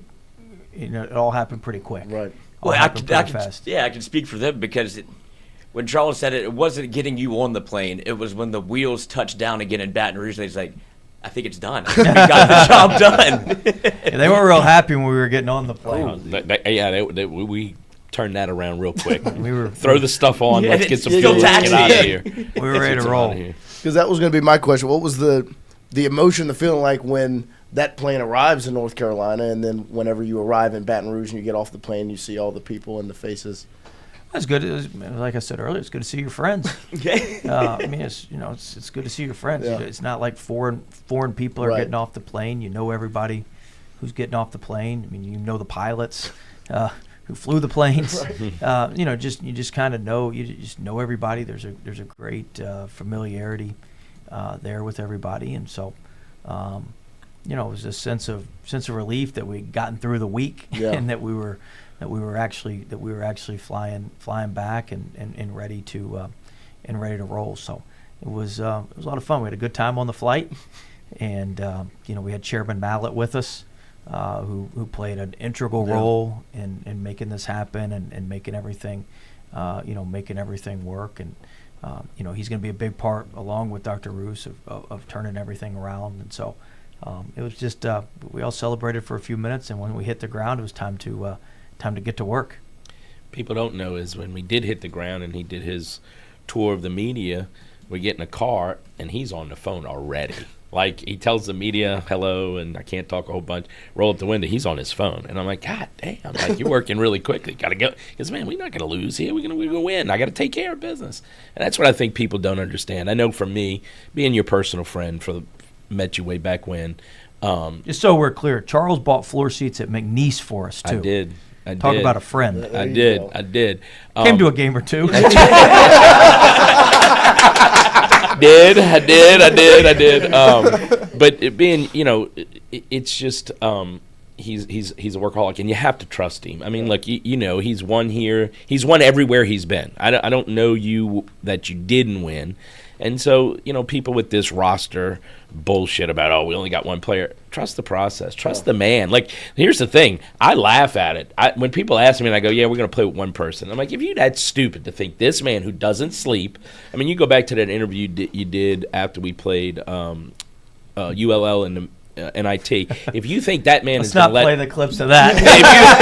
if you think that man is going to get outworked, you're completely... It's not a gym, it's an arena. That's right. That's right. And so I'll tell you this, he won't say it. The last 24 to 48 hours was rough. I didn't sleep much. That's what I was going to say. There's a lot of times where we don't hear what goes on past that door. There's some days we can hear some. Gets a little louder than others. Yeah. I'll tell you this. We picked him up on a Thursday. I'll tell you this. My phone started ringing at 5 a.m. And literally we didn't know what time we were gone, if this was really going to be like Thursday. We knew it was getting done. We just didn't know when. And so literally I'm walking into the building, and he calls me. He goes, it's done. When are you coming to get me? And that was the conversations we were having. It's like, hey, when are you coming to get me? I got to get out of here. And I'm like, you're not in jail. You're in North Carolina. He goes, get me out of here. I'm like, yes, sir. No problem. So literally on my way to the office, it was about 9:15 on my way to the office. He called me when I got here, but right before then I called the company and I said, all right, I need to be out of here at 2 o'clock. Didn't know if I was going to get him or we were going to have lunch and then or dinner, and then all of a sudden it just spun so quickly. The manifest, who needs to be on the planes, how many people he needs to bring back with him. And I got to tell y'all something. I don't know about y'all, yes, I was privy to a little bit of information a little bit prior to that, but I have never been so excited for LSU athletics when I found out that this was getting ready to happen. My wife, my daughter, it was graduates this weekend. It graduates on the 16th with Wyatt, and it was just. I got to be honest with you. I don't know about him, but I was sitting across from him, and as the plane took off out of Raleigh, it was kind of like a weight lifted off of his shoulders. You could just kind of see it, and it was a weight lifted off my shoulders going, okay, we got him. It's over with. He ain't getting out of this plane. We're coming back to Baton Rouge. So. It's safe to say he's probably not going back there. No. Yeah. I think the best part, too, was I was on the first plane coming back with some of the support staff, and when we land – this is my first time doing this as well, right? And I don't even know I'm going that day. I get here, and Charles is like, you going with us? And I go, yeah, absolutely. Can I? And he goes, yeah. So we start working on all the flight manifests and everything. And so I call Coach's right-hand man, who's right here, Reed Vial, who played for him at LSU. And played's a loose term. Yeah. He's on the team. He started on senior night. Senior night. There you go. Started on senior night. Parkview alum, Parkview Baptist alum too. All great things start at Parkview. And so, and so I call Reed, and I'm like, Reed, what size shirts do you wear? And he goes, what? I said, what size? He goes, man, you don't know how excited we are. I said, no, seriously, I'm coming. He goes, you're coming? I go, yeah, I got you guys gear and everything. He goes, oh, I'm so excited. I can't wait. So we land. Reed had his letter jacket on. He did. How bad he wanted that L back, huh? When I saw Reed, I'm like, you were ready, huh, bud? So we come back into Baton Rouge, where we get here first. And when we land, I'm like, guys, they think Will's on this plane, right? And so the cameras that are looking at us, and I'm like, this is nuts, right? Like, I guess I didn't know what to expect. And so I'm like, let's just let me get off by myself, right? And play a joke on him and be like, what are y'all here for? Like, I just came from Shreveport. So we get off the plane, and they're just staring at us, right? And I'm like, this is awkward. The one thing my wife did tell me, like, just don't get in the camera. Like, right, just don't be in the view of the camera, boy. Yeah. Well worth it. But anyway, so, and then I called Charles. They had Wi-Fi on their plane. We didn't. I called Charles, and I said. Pick your plane now. That's why Charles picked that plane. Yeah, exactly. So I called Charles, and I said, there are people everywhere. Just prepare, as if I knew you would know that. But there are people everywhere. Be prepared. He's like, all right, no problem. And then as soon as that plane landed, the media just ran to the plane. The media, the board of supervisors, the athletic department personnel. And I'm like, this is like nothing I've ever seen. And when he got off that plane, it was like rock star status. I'll tell you a little secret. So when he got the job at North Carolina State, I mean, I was pretty upset. I mean, not upset, but I was happy for him. But I literally texted him, and I said, you headed to North Carolina State? He goes, yeah. I said, I did text him. I go, is it a nice plane? He goes, it's pretty nice. It's got Wi-Fi. So when I was chartering a plane, I go, two things can't happen. I can't have this tail number tracked, and it has to have Wi-Fi. And the guy's like, really? And I go, yeah, he's going to have to work on the way back. And sure enough, he was getting some work done on the plane coming home. 2 hours. So... Yeah, no, I mean, I remember the day. I remember you that morning, and then the entire process. It was unbelievable. And the funny thing is, like, from an LSU standpoint, from us being here, like it was different because it was you, but it was like deja vu with football, where it's just this process and the fans from the other fan base and the whole thing, all these moving pieces. But it was really cool to witness, and of course, these two guys and had a front row seat. Yeah, it was unbelievable. And so very, very excited to have you back. We do have a question from an Alabama fan in the chat who, funny enough, he's our resident Bama fan. He's in here every day.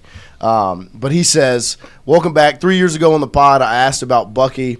Now that you're both in the SEC, have you checked in with him or other SEC coaches? I assume he reached out to Nate to congratulate him on his engagement. You know what's something funny? So this is I'm not trying to. I have talked to Bucky. We saw each other at the Final Four, and we've talked and texted, and so he's done a great job at A&M. You know, Nate and I, actually, after I've left, we've become pretty friendly. We had dinner together at an AAU event last year. Like, we actually, you know, we're both a little bit, we got a lot more in common than we don't. Right. Love and hate are very close together. But no, I mean, he's look, they've done a great job at Alabama. He's kept it rolling. He's got a great program. He's got a great team. One of the kids that we had signed with us at NC State's going there, Cole Clower, who's going to be a really good player for him, can shoot the ball. So, yeah, there's not the animosity with Nate like there used to be. I know our fans probably don't like that, but look, hey, little time heals everything, and it's easy to like you when you're on the SEC. Now you're back. That's going to change. I don't know if you realize that. We'll see. Hey, look, we got our targets on some other guys right now, so we'll see. As a fan, we can still hate them, right? Yeah. We can still hate them. I always told Coach when he left, just don't go to Alabama. Whatever you do, just please don't go to Alabama. Can't happen to me twice. I can't do this again. Please, Coach never been here and never coached a game without the table for the courtside seats either. No. This is going to be fantastic. I worked hard to get that done. You did. The year I leave, they then you left knocked me. them down. And then you left me. They knocked them down. So. We kicked that table quite a few times. Yes, we did. I will say, as a fan, you know, obviously we follow LSU basketball. We're huge LSU basketball fans. When he left, it was devastating. And we supported the next staff, obviously. But I kept saying to people, like, if this thing happens, if there's only one person that can save LSU basketball, and it's him. I've never seen a coach that is engaged with the fan base as he is. He is, and he said it in his press conference, right? That this is Louisiana is home for him, and that's special to us. You know, that's what Coach O was so good here, right? And so I from the fan base, I'm excited you're back, obviously, but thank you for all of us, because it's going to be fun again in the PMAC, and that's exciting. And I agree with Charles. All these people who are freaking out because just trust the man. That's I'll say one thing that he's really, really good at is getting players. Yeah. Yeah, I got to get good players, overcome my coaching. So. That's right. we always make sure we got the good guys. Well, it's just so funny because everybody was clamoring for you to come back. You were the one name. Then you get here and it's like, well, get to work. It's like, there's no honeymoon phase at all for this man. He just got here. It's the one person that I think we all agree would, when you look across the docket of who would come back here or who would come here, and it's like everybody, the general consensus was, well, get Will Wade back, and they're like, that will never happen. Fast forward, you're getting off the plane on the tarmac, and then it becomes immediately the expectations change at LSU, and I'm sure that's something you welcome even without it being maybe the excitement or the honeymoon phase that didn't last very long. It's like, we know what Will Wade's capable of, now they want to see it. Yeah, we're not worried about the honeymoon phase or any of that sort of thing. It's about getting to work and putting together a team and a program that can win at the level that we all deserve to win with here. I think a lot of things that get lost in coaching, you can go hire a lot of good coaches anywhere. But it's about the fit. You have to fit somewhere, and just fits. I fit here with the basketball program. Basketball program fits with me. I think Coach Kiffin fits. Sometimes you got guys that don't fit. Brian Kelly. And so like there's a fit side to it that I think athletic directors and people have to understand. It's not just you just go throw money at this guy and it's gonna work. Like this is a unique place. This is a different place, and you've got to understand how everything works and how everything moves. And so that's really an important part of being successful here at LSU. And look, I'm not a great fit everywhere. LSU is probably not a great fit for every coach, but LSU is a good fit for me, and I'm a good fit for LSU. So it just works. And people outside of kind of us don't really understand that. We don't ask them to understand that. We really don't care if they understand that, but that's just the way it is. And we're excited to be here and to build this thing and to get this thing back to the top of the SEC. And the last one I've got is there's obviously former jobs and fan bases that feel their certain ways. It's been cool for me to see on social media and throughout the outpour from the McNeese fan base and the support that they've shown since you're back in Louisiana, now LSU. Talk about those people, that fan base, and the support. McNeese was the best 2 years of my coaching career.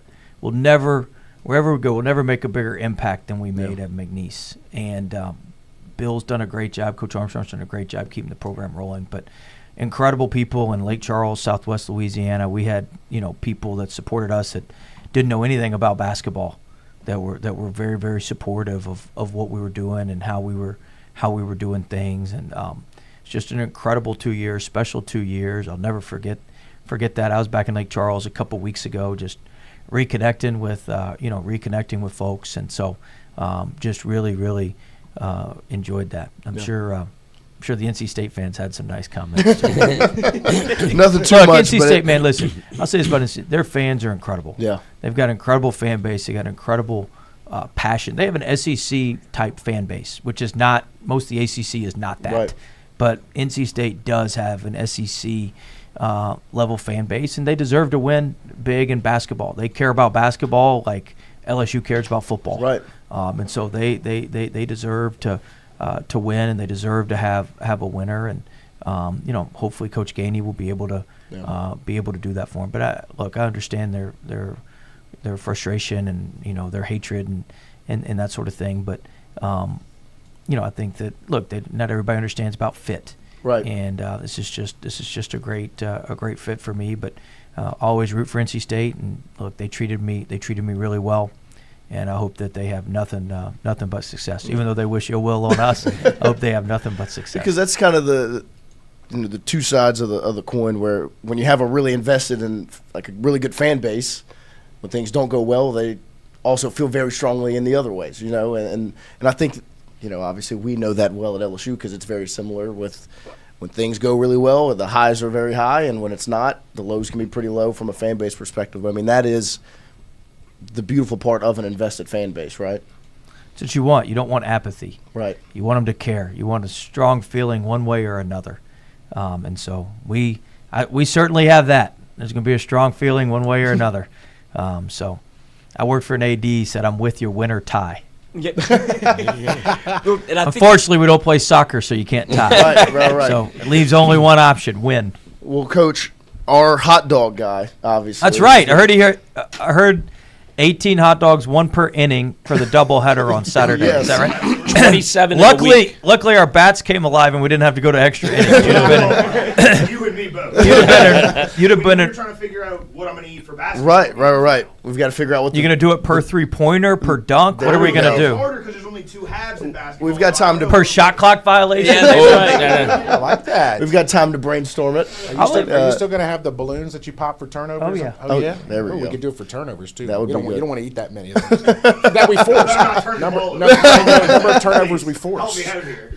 Yeah. But were they the stadium hot dogs? What type of hot dogs were They they? were the sweet hot dogs. And I could prepare them any way I wanted. So there's a couple with just onions. Right. I had one with mac and cheese. You have the bun too? Oh, yeah. Oh yeah, bun too. This is my cut man right here, Mick. He's preparing my hot dogs. He's like Rocky. I'm Mick. And I don't know why, Charles was making the hot dogs. It was Lloyd, let's impressive. show Coach the video of it real quick. That would be absolutely. great. We videoed this. Oh, Coach, I had to yeah, document I mean, it. it was I mean, unbelievable. 18 hot dogs in a day span is No small feat. no, it's pretty impressive. So funny enough, last night Jay Johnson did his radio show, and at the end gave him a shout out for the because he also did it on Tuesday for the midweek. Did 9 hot dogs for 9 innings. You doing it tonight? That's the big question. So Jay gave him the shout out last night. Was like shout out He's to running Wyatt. your bill up. God, it's killing me. It's killing but I got to be honest with you, it's worth it to win. You know, I'll do anything to win. Sacrifice. We're 4-0. That's right. You know, I'll do anything to win. This I little don't need deal. a boombox. Just give me some hot dogs. So we got video of this, or what? Yeah. Yeah, he's pulling it. So wait, real quick. While you pulling up the video, I do want to make a statement, though, Coach, and you can verify this. You didn't buy your old house, correct? No. I know everybody thought that in February. You bought the old house. Hey, let those people know I'm making more money now. I'm not buying that house back. That house is a shack compared to what we're going to buy. We don't want that house back. I know that. I'm looking at houses tomorrow, actually. There you go. I got to go look at. How does that rumor happen? I don't know because your were- house. So were your digging house for everything they sold. could You find. you sold your house, Right. and then somebody put it on the market, and then it sold in February, and this all spun up in March, and they're like, "Oh, he bought his whole house," and I'm literally laughing. I'm like, "You and I had that comment. You wouldn't buy that house again. You're not going to live back in the same house. You learned your lesson. Right, move on." And so the North Carolina State wanted an investigation that you had already purchased it in February, so this And was then you were selling the season because he's Yeah, already yeah. bought a house in Baton Rouge. Oh, Like that's that was crazy. This is unbelievable. So I just wanted to make I'm that house clear. hunting. I got to look at 2 houses tomorrow. My wife's got me set up to look at 2 houses tomorrow. So. And by the way, my other comment is great to see you guys back in Nike gear. Yes. I could There not we watch go. you sitting on the side. Like I watched the NC State tournament game, and I'm like, is he really wearing those Adidas shoes? I had like soccer shoes on. Yeah, Looked like yeah. I was going to play indoor soccer. Yeah, I'm like, yeah. I'm so glad. By the way, he did fly home in Nikes. There you go. I don't know That's where right. you got him from, but Reed went and bought them. there you go. All right, here we go. Oh, here we Coach, go. Here we go. So 18 hot it's dogs. literally- We're not going to watch all 18, are we? Oh, this is a compilation. Yeah, it goes. It's a little less than 2 minutes. While it's Now, happening, you have to eat them in between the innings? Is that what it is? He's got one hot dog per inning. So you changed venue, you went indoor and outdoor. Got a little AC. get a little air, get a little air Sunglasses on, conditioning. sunglasses off. He started to fade. I'm not gonna lie to you. We had to call Charles in at the night game Saturday night. I had to give him FaceTime him and give him a pep talk. The Coach. the first 9 were easy. I mean, these were like clockwork. This was nothing. Look at for us. Charles. I was impressed. I think hot dog number 9 though had brisket and Yes, mac this and one's cheese got on mac it. and cheese You on guys it. are you guys are loading them up. I mean, it's almost like you just let him eat it with mustard and ketchup. Look there. Somebody told me I had mustard on my nose. I don't think you. Well, you clearly didn't notice it. No, not at all. By the way, Change shirts. Shout out to Ruguru. Brady on your staff was here for the He night was. game. And He's going to be featured He partaked in a little later bit of on in this the as video. well. Oh, Brady did? Yeah, Brady had. You'll see. He's in the back of one of these. He didn't eat a challenge. He just had a Is hot Brady dog. coming in? Good. But he did enjoy a hot dog in the midst of this because luckily enough there were still some left over. Coach, Even we with had the 18. people wanting to come to this suite to take pictures with this. He is now known The hot as dog boy. Hot dog This boy. is where it started to get tough. Yeah, you Yeah. can tell he's starting to fade. 14 dogs in, it gets tough. I would think so. Hot dog 14. There's Yeah, Will Helmers. We had a special guest, Will Helmers. Unbelievable. But There's here's Brady's Brady in the back. background. Yeah, Brady. Look at Brady. Now he's shadow boxing. There he is. There he is, Brady. Look, oh, you see the eye roll. Like this is when it's getting See, rude. Coach, this is what you came back to. Anything for a W. Anything for a win. We're gonna come up with something for basketball season. Yeah, we're gonna for you. brainstorm it. And so we gave him a Magic magic moment. moment right here, which is what Coach Johnson does. And so he got a magic moment for 18 dogs. But Coach, while we're on Hot Dog Boy over there, Hot Dog Boy told us that he used to work at Jason's Deli, and he said, "I used to serve Coach sandwiches at Jason's Deli." I'd get them on Sunday nights on the way What- home. Do you remember what you would get? I do. He does. But do you? So we did some research this weekend to see. I want to know if we got it right or not. Was it a ranchero wrap? That is it. No jalapeno. I went and got you a ranchero wrap. That is right. That is right. So you got a ranchero wrap. There we go. So, why, There in you fact, go. I called Reed. Reed said, he hasn't talked a lot about Jason's Deli in a while. Call Lauren. We call Lauren. Lauren goes, hold on, let me go through my text messages. Back to 2022, he's got a ranchero wrap, no jalapenos, baked potato, and a sweet tea. There we go. Sounds about right. So Wyatt was your server back in the day. So. There we go. Jason's Deli's good. You get the free ice cream at the end. That's the best. Jason knows about that, Hell Coach. yeah. Believe Jason's me. Deli. Jason My gives up deli. the sandwich and goes straight to the ice cream machine. Like, sir, you got to buy some They got the food. salad bar too. But that's He's like, sir, you got to buy food to I get the actually ice cream. get the salad bar and the ice cream. There You know, you I go. don't eat the sandwich because The Kentucky fan would disagree. Yeah, I'd like to see her this year. If I get a chance to go to Rupp, I'm going to Rupp this year. I There got you something go. for her. We 70 did- pounds lighter. Cajun Curveball did say, "Welcome back, General. I'll never forget the run in the game against Maryland. Can't wait to be in the PMAC again and it be loud. We all can't wait." So Also, somebody in your chat asked to where to send a check to. I'm going to give you two places: LSU and Playfly for NIL and TAF. Either one, we would take big donations as you speak, or little donations. There you not so go. bad. I don't think Coach was at that Maryland game. no, He's watching we Yeah, were. I was watching at home. he was locked in. I think I was texting you at that game. We actually asked him, "Do you want to come watch it?" Because we didn't go to the first round. We went to the Sweet 16, and we're like, "Coach, come watch." He goes, "I can't. I can't watch it with you guys." And so, how did you watch the tournaments? Like, do you Watched him at the house. do you listen to the? Oh no, I don't No ever listen to chance. commentary. Oh, okay. I don't ever listen to the. Let's hope we don't have to do commentary. that again. Yeah, we're Never, past never. that. Past that point. We're well- It's a new- we're it's well a new beyond era. that. Absolutely. And then Randy Jones, welcome back to Baton Rouge, Coach Wade. As a big fan of Chucky Sunshine, in parentheses, I nicknamed him. Randy did nickname Charles. And Mr. Fun, hope to see you on my favorite LSU sports podcast on the regular, Boot Up. So appreciate Randy. Coach, we appreciate you. Make some time for us. The staff, the guys, appreciate Lloyd, everybody. Can we get a shot at this? Yeah, get a guys look at over here? everybody. Oh, of course. By the way, are we wearing gold this year? I mean, what's going on Yeah, with this is that, guys? I mean, all LSU alums on the staff, by the way. Can we get a screenshot? I got to of tell guys you, over your here? staff. Guess Well, that's Coach. You're tired of looking at me. Look over there. Your staff that you put together, not only your assistant coaches, but your support staff Oh, they're is awesome. incredible. It's like it literally to me, it's like an all-star staff. There we go. I've never seen. Where are we waving? I've never seen. Come on, Nick, wave. I've never seen such an unbelievable staff. Knew a lot of these guys when they were here before with you, and it really is like a reunion. It's like a homecoming. Yeah. I mean, it was. I'll tell you this. My wife, the morning we picked him up, I was up at 5 a.m. and she literally rolls over. She goes, "Already?" And I'm like, "Yeah." And so, man, I get up and I'm showered, and she goes, "You don't get up this early on Christmas morning." I go, Christmas sucks compared to this. Are you kidding me? We're going to be relevant again in men's When basketball. he beats me to the office, it's a big day. Let me Yeah, just it's say a that. huge man. So he was I beat here. him that day. I beat him today. Yeah. I mean, look, Yeah. and Yeah. with all, listen, everybody gives me shit. You know, everybody, they call Jason Sunshine Pumper sometimes. But I do. I felt people don't realize that I do have a very, very close relationship with Coach Wade. Yeah.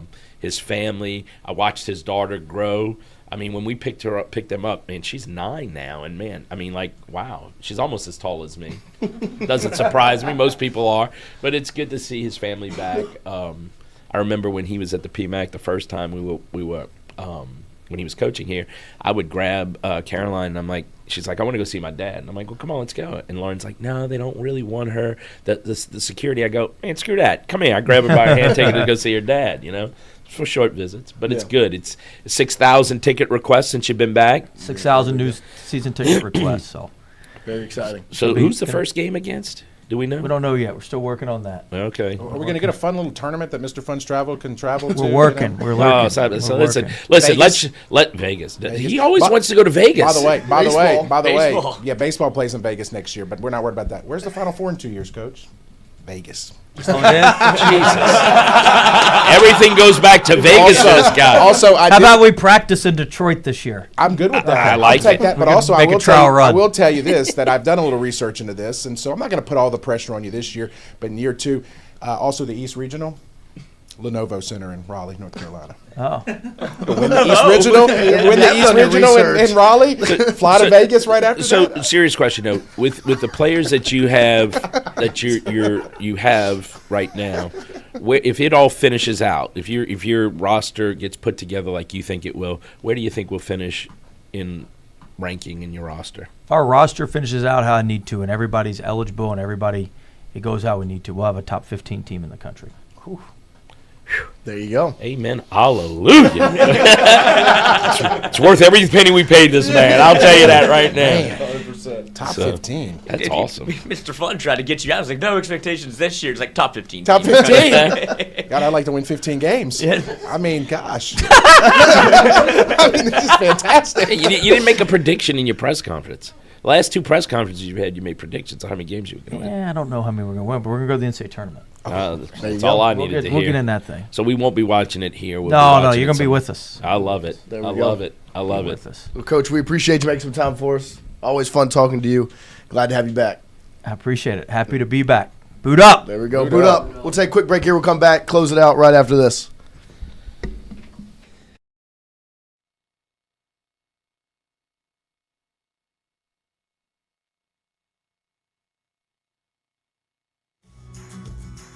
Wardos was created in honor of Alan Ward Granning III, fondly known by family and friends as Wardo. In 2019, the oldest brother of the tribe passed away unexpectedly. His remaining siblings and loved ones wanted to honor his memory in a special way.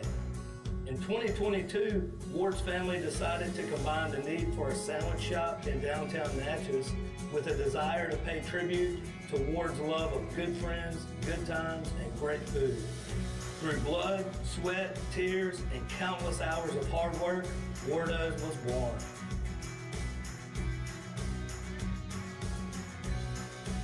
So go visit Wardo's today at 309 North Broadway Street in Natchez, where the po' boys are so good, you'll swear you're in Cajun country. Hey, Miss Lou, come visit us, Tom and Wright Granning at Go Martin on the Go Deli. Go Martin has clean restrooms, community coffee, an awesome beer cave, and a great selection of anything you may need.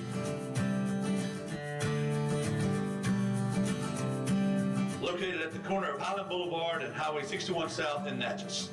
Also stop by Wardo's Po' Boys at 309 North Broadway on the beautiful Natchez Bluff, where everyone is family.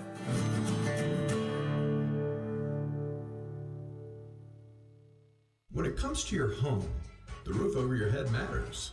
At CAS Roofing, we don't just install shingles, we build peace of mind. With years of experience and a commitment to craftsmanship, our team shows up on time, gets the job done right, and treats every project like it's our own home. Whether it's repair, a replacement, or storm damage that caught you off guard, CAS Roofing is ready. We're local, we're dependable, and we stand behind every nail, every shingle, and every promise we make. Because at the end of the day, it's not just about roofing, it's about protecting what matters most. CAS Roofing, built on trust, backed by quality.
there has been a new signature to the Free My Boy jersey. We've got Lance, who, of course, met us at the watch party. Get on there. Rohan Davey up there on the left. And then boot up Will Wade, the general. We appreciate him making his way through. Excellent, as always. I mean, about how I remembered it. We've had many times we've been able to talk to Coach, and it's always been awesome and absolutely excellent there. Great stuff from Coach, his crew, Reed, Nick, Brady, then, of course, Chucky Sunshine, Mr. Fun, Hot Dog Boy for delivering the Ranchero rap. Excellent work. We appreciate all of you for tuning in, hanging out, and spending this morning with us and enjoying the interview. Didn't get to Sabrion Super Chat. Sabrion Green, $5 Super Chat, 5 claps ready. Glad to see where the show is going and the connections you boys have made along the way. Welcome back, Coach and Boot Up. Sabrion, we appreciate you. Of course, all your support, everyone's support. It was awesome, and it's been great. Brandon Hollingsworth, Noah, tell Coach send his guys to me for their mortgages, LOL. I'll see what I can do for you, Mr. Hollingsworth. But appreciate all of you. Should try to get Will Wade's mortgage. There you should. He's the one house hunting. You should. House hunting tomorrow. We appreciate, Coach. Appreciate all of you. Where do we go from here, huh? We got LSU baseball tonight, of course. We will have plenty on the show for you tomorrow. I know, Wyatt, you said there's some college football we're going to dive into tomorrow morning on this show. And, of course, we didn't really get to finish the ABS discussion. No. Because, of course, we got interrupted by the best interruption you could ask for as Chucky Sunshine gets in here. But I do want to hear Wyatt and Poggi. And, Christian, you can chime in as well. So there won't be an argument this time because Poggi actually likes the ABS in MLB. And so I know why. So you've been after you've witnessed it. I like how they do it in the MLB. Okay. I like how I don't think it should happen I don't think you should be able to do it on every pitch. That was kind of my worry when they were, and the argument was he wanted robo umps, and I don't want that. I just want you can challenge a call and whatnot. I think I like how they do. You get 2 challenges. If you miss one, you lose it. If you miss the other one, you lose it. Right. And it makes it strategic. You have to be strategic with it. And I've been watching the MLB this year, and it's honestly been super smooth. And I agree. It makes it more exciting when it's a full count, and they call it a ball, and the guy's running to first base, and then catcher just taps his head, and boom, strike 3, you're out. So I think if they do it like the MLB, then it'll be good. That's why I kind of asked, they're doing 3. Right. Because I want it to, kind of stay on the same line as the MLB. But I'm a fan. No, I'm with you. I'm excited for it. I'm excited to get a look at it. Like, it's experimental. It's not set in stone. For the SEC tournament, we're going to get to see. And, of course, I'm always going to trust Jay Johnson, the LSU players. They know what they're calling. Wyatt, your emotions on it? My argument, I'm not anti-ABS. I think going to ABS from what the system is right now is a positive change because it's more correct calls, hopefully, that you'll get that the umpires aren't going to get. Our argument was never about ABS. It started about ABS. But for me, the frustration is if there is a way to electronically guarantee that you get every single strike or ball call correct, why are we not doing it? Yeah. Now, there's an argument to be made. How is that going to be executed? The execution of it, I think, is the biggest potential flaw. But to me, if you can guarantee to get every single strike or ball call right, I would do it every single time. The human element of the game is not the umpire missing calls. The human element of the game is the catcher calls for a low and away fastball and he grooves it right down the middle. Right? That's not, the human element has never been umpires missing calls. This is the only circumstance in all of sports, in any sport in the entire world, where we continue to protect these umpires for no reason. Yeah. And we continue to have wrong calls behind the plate every single time when we're seeing it right now. Yeah. Electronically, you can get the correct strike or ball call every single time. And if you can do that in any single sport, it's not just about strikes or balls. Tennis, I think, is the ultimate example that they always use when they look at ABS.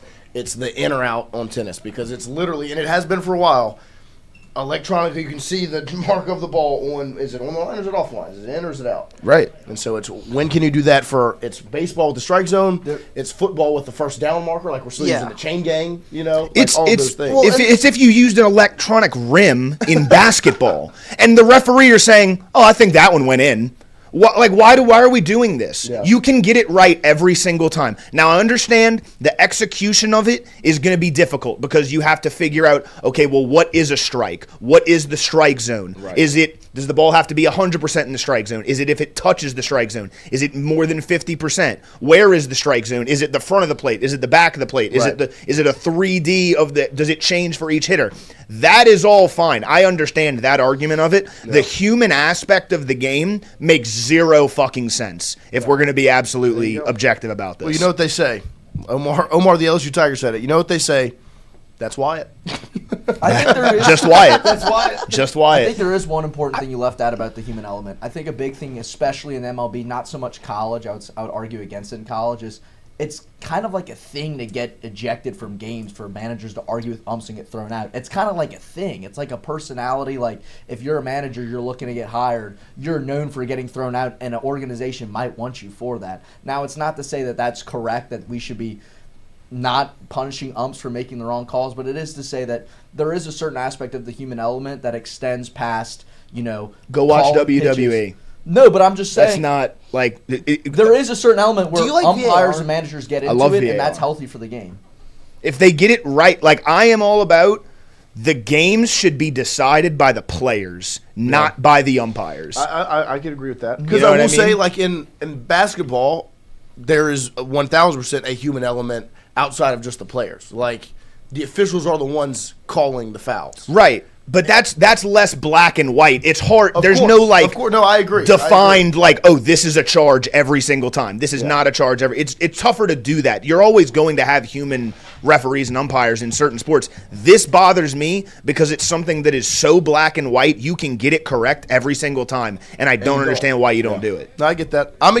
I am looking forward to witnessing it on during the SEC tournament, just to see the experimental. Because I personally think they're going to do it. It's going to be a success and it's going to stick around. Of course, my take is they're testing it because already in their head they've accepted it's going to happen, and I just don't see it not going well. It's what they did with the green bag, the double bag on first. And the mindset of it's already going to happen. Right. Yeah. And I love ABS. Like I've really appreciated how it's worked in the MLB. I love that. I don't think you need to go full on every ball or strike needs to be made by a computer. Yeah. But I like the whole aspect of you being able to it also makes the catcher and the batter work a little more. Yeah. Makes them, it makes it more exciting for me. I don't know. I kind of disagree with Wyatt, but that's just. Oh, you definitely that's why. That's Poji. That's why. No, I appreciate the discourse, of course, because I'm excited for us to be able to watch it. Mm-hmm. Maybe even watch Party Live, some of it, but really just be able to watch it and then look back on it and talk about it. I wonder. After. Right. So they did say it's only for catchers and pitchers and batters, right? Mm-hmm. Coaches can't do anything. Right. I wonder if they'll.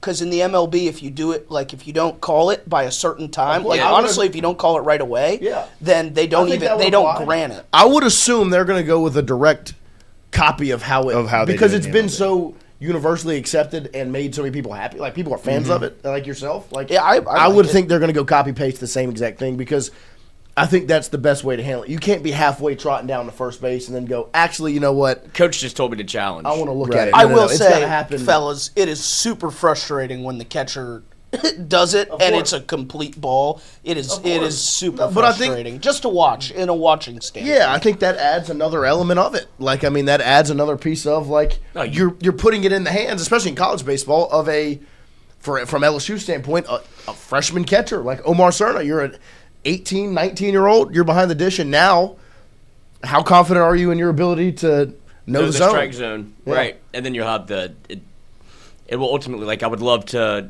I forgot my camera doesn't work anymore. I would love to have to have seen the difference between the different types of catchers, right? If you'd say a freshman, Omar Cerna, I think it's an added element that they now have to think about. Of course. Where who do you put at catcher? Right.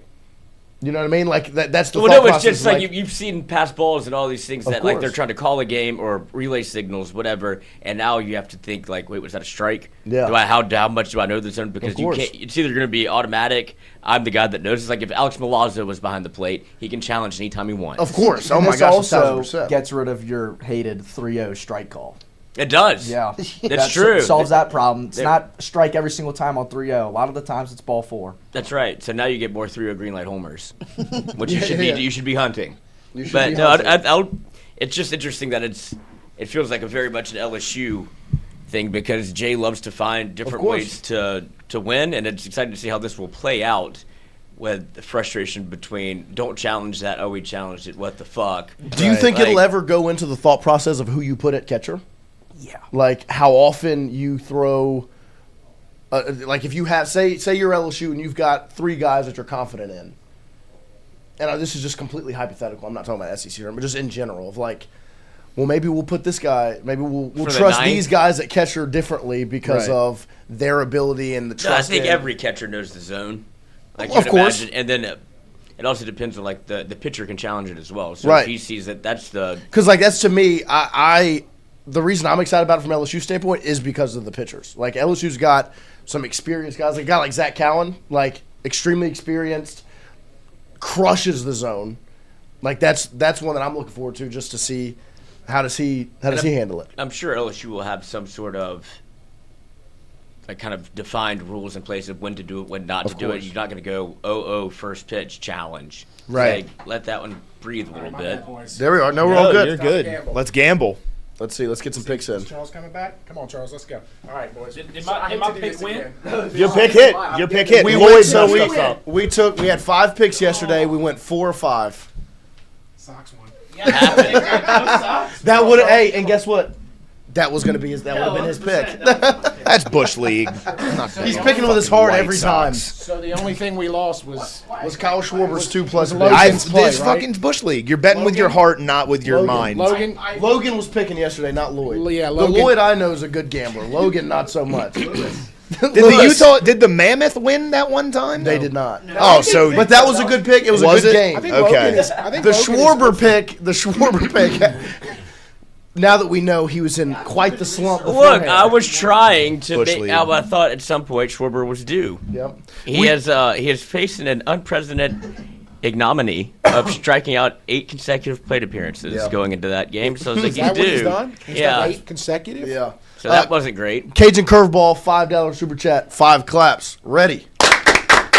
Imagine you have a challenge for Aaron Beatty at Tennessee in the top of the 9th when I witnessed the most egregious strike 3 call I've ever seen. Yeah. No, that would have been a huge spot for it. Like, if you're Aaron Beatty, you're like, right. Review, and guess what? It would have been a ball.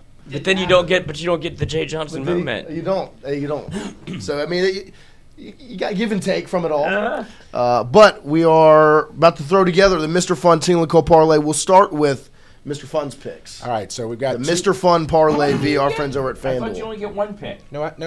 That's when we do the crew parlay. Yeah, no. I give 2 plays a day, man. Wait, is this your first time? Yeah, it is. Yeah, come on, man. Yeah. All right, so 2 monsters tonight, boys. Okay, 2 monsters. 5-unit play.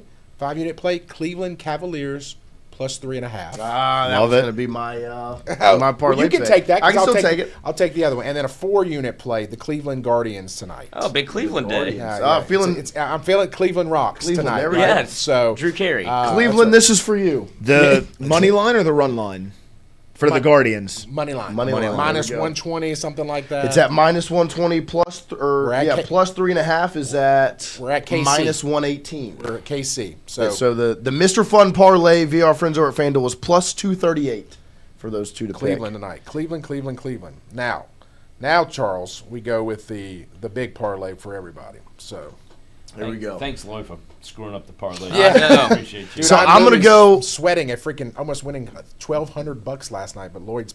I'm gonna go it was Cavs. Logan. I'm going Cavs plus 3.5 because that was gonna be my my parlay pick. Right, so all right. So you're gonna take. and you've only confirmed my gut feeling. Yeah, so you're gonna appreciate take that. Cleveland, and then I'm gonna and honestly that's my top play today. Yeah. And I'm gonna go ahead and put in the Guardians. The Guardians. Okay. So. All right, and then the remainder. Lloyd, are you still on the Lakers or no?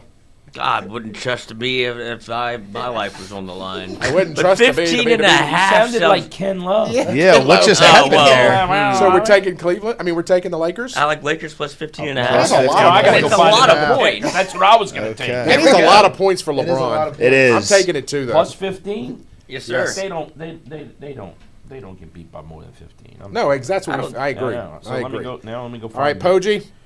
Even though you're not allowed to, you get to play. You get Yeah, we Poggi's let can everybody announce get his to picks. play. He's not betting his pick. Yeah. Let's see.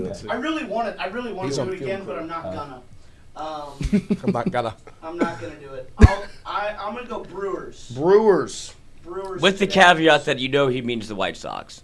Yeah, they're close to Chicago, right? Right. So the Milwaukee Brewers money line Yeah. against money St. line Louis. against St. Louis. All right. It is St. minus Louis has been 106. Really hot.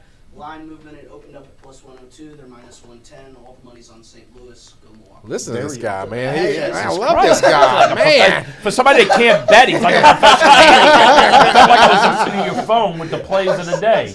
Jeez, Louise. Wyatt, who are you on? I'm actually going to go with the White Sox. Oh, now fuck White that. Sox. Well, now I'm they're going to lose. Now they're go. going to lose, Poggi. Yeah. Great. All right, let's go White Sox. Who? I don't. No, I'm not going with the White Sox. okay, Fuck the okay. White Sox. I don't even know if they're playing tonight. They are. Oh, they are. And it's not terrible. I don't love the odds aren't crazy here, but I have to do it. I'm going with Arsenal. We're winning today. Soccer, okay. It is only I minus thought we did pick 280. with our heart. No, they're gonna win. Soccer's minus 170. I know. No, it's different. The White Sox suck So though. Arsenal is minus They're good. 320. I have it. Oh, If I you have do it. the This money dude is line, hot dog. Money drunk. line's minus 170 is what I show, right? what's up? I have it minus 170. Oh, good for you. I've got it minus 280. Shoot. What? Yeah. There's a difference. There's to I got it, qualify I got for it. the next Yeah, round, and minus then there's the 280. money line. Minus Can 280 I get money my line. pick in now that you've thrown this bullshit Soccer shit in here? What do you mean? He bet soccer the other day. Well, not today. I like the No. Yankees. Yankees. There Money we go. line. Minus Wait, hold on, 130. hold on. Yankees for Yankees Chucky money line. Sunshine. At New York versus the Rangers. Let's see, where's the Yankees here? Yankees minus Yankees money 120. line. Ooh, they're going against DeGrom. Didn't Going DeGrom against DeGrom. pitch for the Yankees at one time? Doesn't Did he matter, he pitch? sucks. in it? Mets. Oh, the Mets. The Mets. Oh, then He yeah, sucks.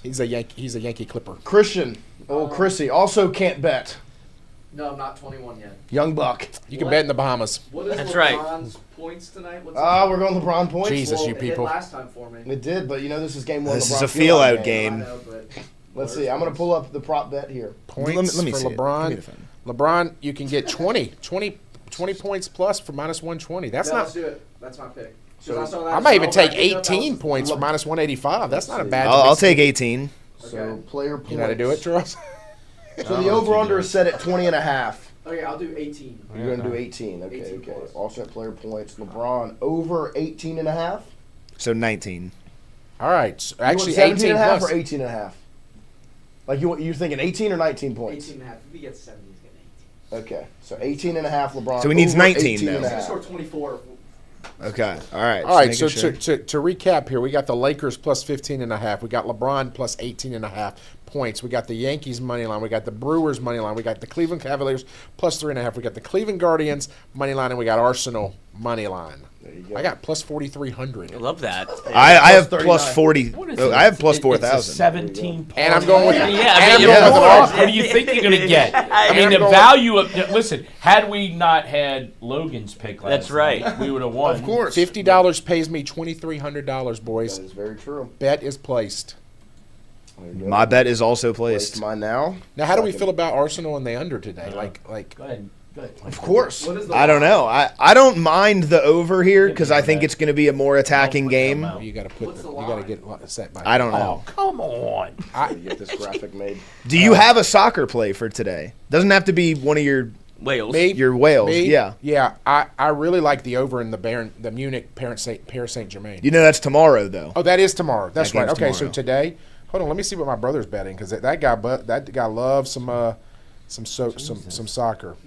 Did he hear the big news? What's that? The McDouble has gone down in price to $2.50. You know, today is Cinco de Mayo. I just Yeah, happy Senior Sunday. fun over there. Happy Cinco. Happy We're gonna go get Cinco some de Mayo. tacos for Need lunch. some tacos. Let me see if my brother's placed a soccer game. So, today. what do y'all think about the Wade interview? I thought It was great. How did you feel about it? I loved it.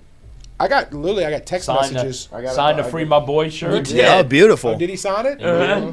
Oh, that's fantastic. Signed to Free My Boy. Yeah, I'm gonna have to see the thing before I can put this bet back in for Charles. Of course. The graphic is being created as we speak. Buenos dias, Chucky me soul.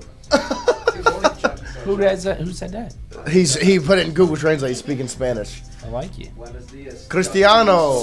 So I got you a soccer pick for today. Okay, let me hear it. Jonathan. I can't. I have to wait to see his thing. Let me deposit money. Both teams to score. Oh. Plus 400. On who? Wow. Arsenal and Madrid. Hey, Atletico Madrid. I trust it. Yeah, I actually really do like that. Bet $100 Let's go. on it. Both I'm teams. putting No, $25 I don't have money like You that. win 400. But I could lose 100. Oh my God! You just gave Will Wade a ranchero wrap. That's a Right, valid that was point. $12. I was hoping he left it so I could try. I was hoping he. Did he take I it with literally. Yeah, he did take. Where is That's it? awesome. He left. took it. He took it. He with him. took it. He literally Well, asked what us you to- gave it for to him. I know, but I didn't think. I thought maybe he didn't seem like super excited about it, so I thought maybe he would leave it. No, I think it all He came wasn't going to floating eat back. it here on this. Yeah. Well, no, I figured that, but it was on the table there, and I was thinking maybe he'd forget he had about to pick up it. his- We have a new flavor of the potato I skins know. to I try. saw that. I was very excited when I saw that because that was the only flavor they had.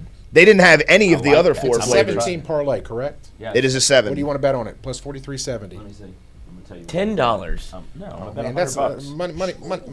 Wait, Scared money don't make both money. teams to score, yes. I have it at minus 110. So if I bet 100, Hold on, I win I'm sorry. Hold on, I'm sorry. $470. Done. First team, both teams to score first half. I'm sorry. Oh. Plus 400. Arsenal score first that one. So here's the deal, Wyatt. If I win this parlay, Put $20 on that one. It's plus 400. if I win this parlay, I win $4,400. Let's go, Fuck Chucky. yeah. Let's I'm go, gonna give Chucky. you $200. Hell yeah. Oh, nice. Thank And you. we're gonna buy Christian some cologne. That's right. Oh, love that. If I hit it, I'll do that. For my winnings, I'm gonna buy Christian some. How did Polo? Coach smell, No, Christian? Polo. That's what he wants, Charles. Coach, I couldn't smell Coach. I could smell Chucky me soul though. Chucky me so. Somebody called me something in the chat. What they call? Playa, Chucky Sunshine? No, Playa something. I can't Let's find see. both teams to I'm score. gonna tell in the you, first boys. When half. we walked out of here, he had nothing but great things to say about y'all. Said And he loved you guys. He loved you guys, and he said, "I'll do anything I can to support those guys." That's very nice. So, Love so that. I think Dude, we're gonna have. you had almost 200 We did. people in the did. chat. Yeah, it looked I great. can't wait to see some of like the re stuff that y'all are gonna put together. Yes. Yeah, it's Oh, gonna be wait. exciting. White's got a long day ahead of him. So some somebody clipping to do. posted in there. Please hurry up and post this so I can watch the thing on its Of course. entirety. Of course. I'm like, That was funny. I was like, all right. Yeah. And then he went this way. I was like, still all nothing. right. Yes, please do that. That's I helped you out. I was like, oh, Yeah, I had you. I couldn't. yeah. Poggi was there. For I gotcha. I gotcha. I got you. But I love that he walked in. He goes, "Oh, the hot dog boy." That was incredible. So now we've got 2 head coaches to acknowledge the hot dogs. There's a couple more we got to get to acknowledge So these hot are we dogs. doing this again tonight? Like, are y'all coming to the game tonight? If the invitation stands, then believe- I would love After to. this. I believe. I do have an interview Oh, he after does? this. Well, Yeah. Glad you dressed up for it. You better hurry up. You only got about 45 minutes. Oh well, There you go. Let's see you if guys we are can making get the this. show Are run you long, going to put on which a is tie my or favorite anything? Or thing. you coming like that? I'm coming like this. Oh shit. Hey, I'm not interviewing. Hey, I interviewed in shorts. I will tell you this: when I left the Alumni Association, Charles called me and said, "Hey, come see." I said, "What?" Like as if your listeners really care about this. But he said, "Come see. I want to talk to you." I'm like, "Okay." Charles was a donor of mine at the Alumni Association, great friend, and he said, "Look, come casual." So I show up in shorts and like a polo. This dude's in like a three-piece, No, it was like two-piece. two-piece I don't suit, wear three-piece. dark brown pinstripe, and I'm like, dude, Yeah. like I'm in shorts. He goes, "I got a dinner, I got a lunch or something. Don't worry. I want to hire you." What? I don't even know what you do. Don't worry about it. I'll teach you what I do. I want you to come do you. And here we are, 10 years later, Charles. Yeah. What a story. What a time to be alive, huh, boys? Yeah. And look at what. Polo and khaki shorts.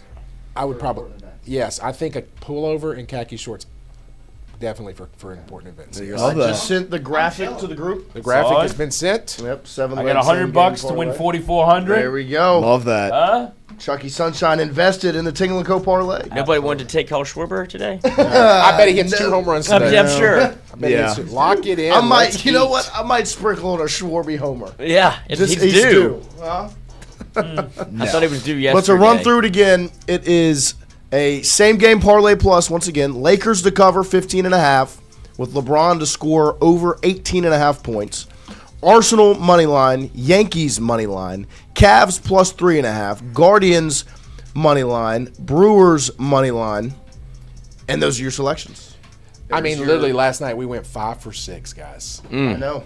Even Charles's play, the Cubs walk it off in the bottom of the ninth. Walk it off. I go to sleep, and so what I did was I'll do our parlays, and then I actually round robin did a little bit too.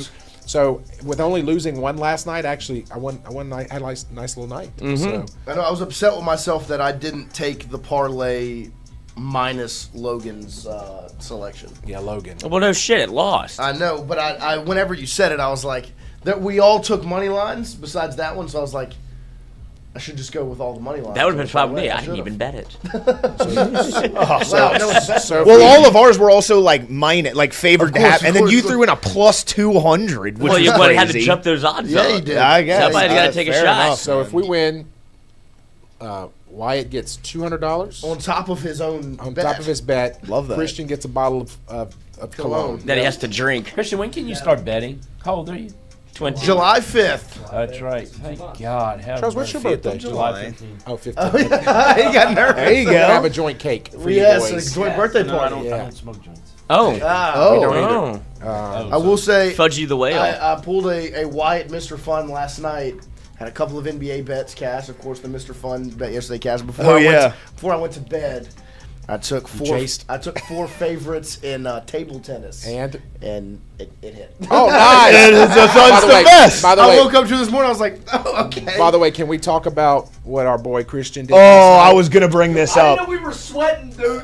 You're always sweating. This is I told him this morning. So last night, the story goes, the Knicks and the 76ers, if you were watching the game, very easily were going to hit the over. Yeah. Like the Knicks scored 70-something points in the first half. They were cruising. Mm-hmm. Like the over was going to hit.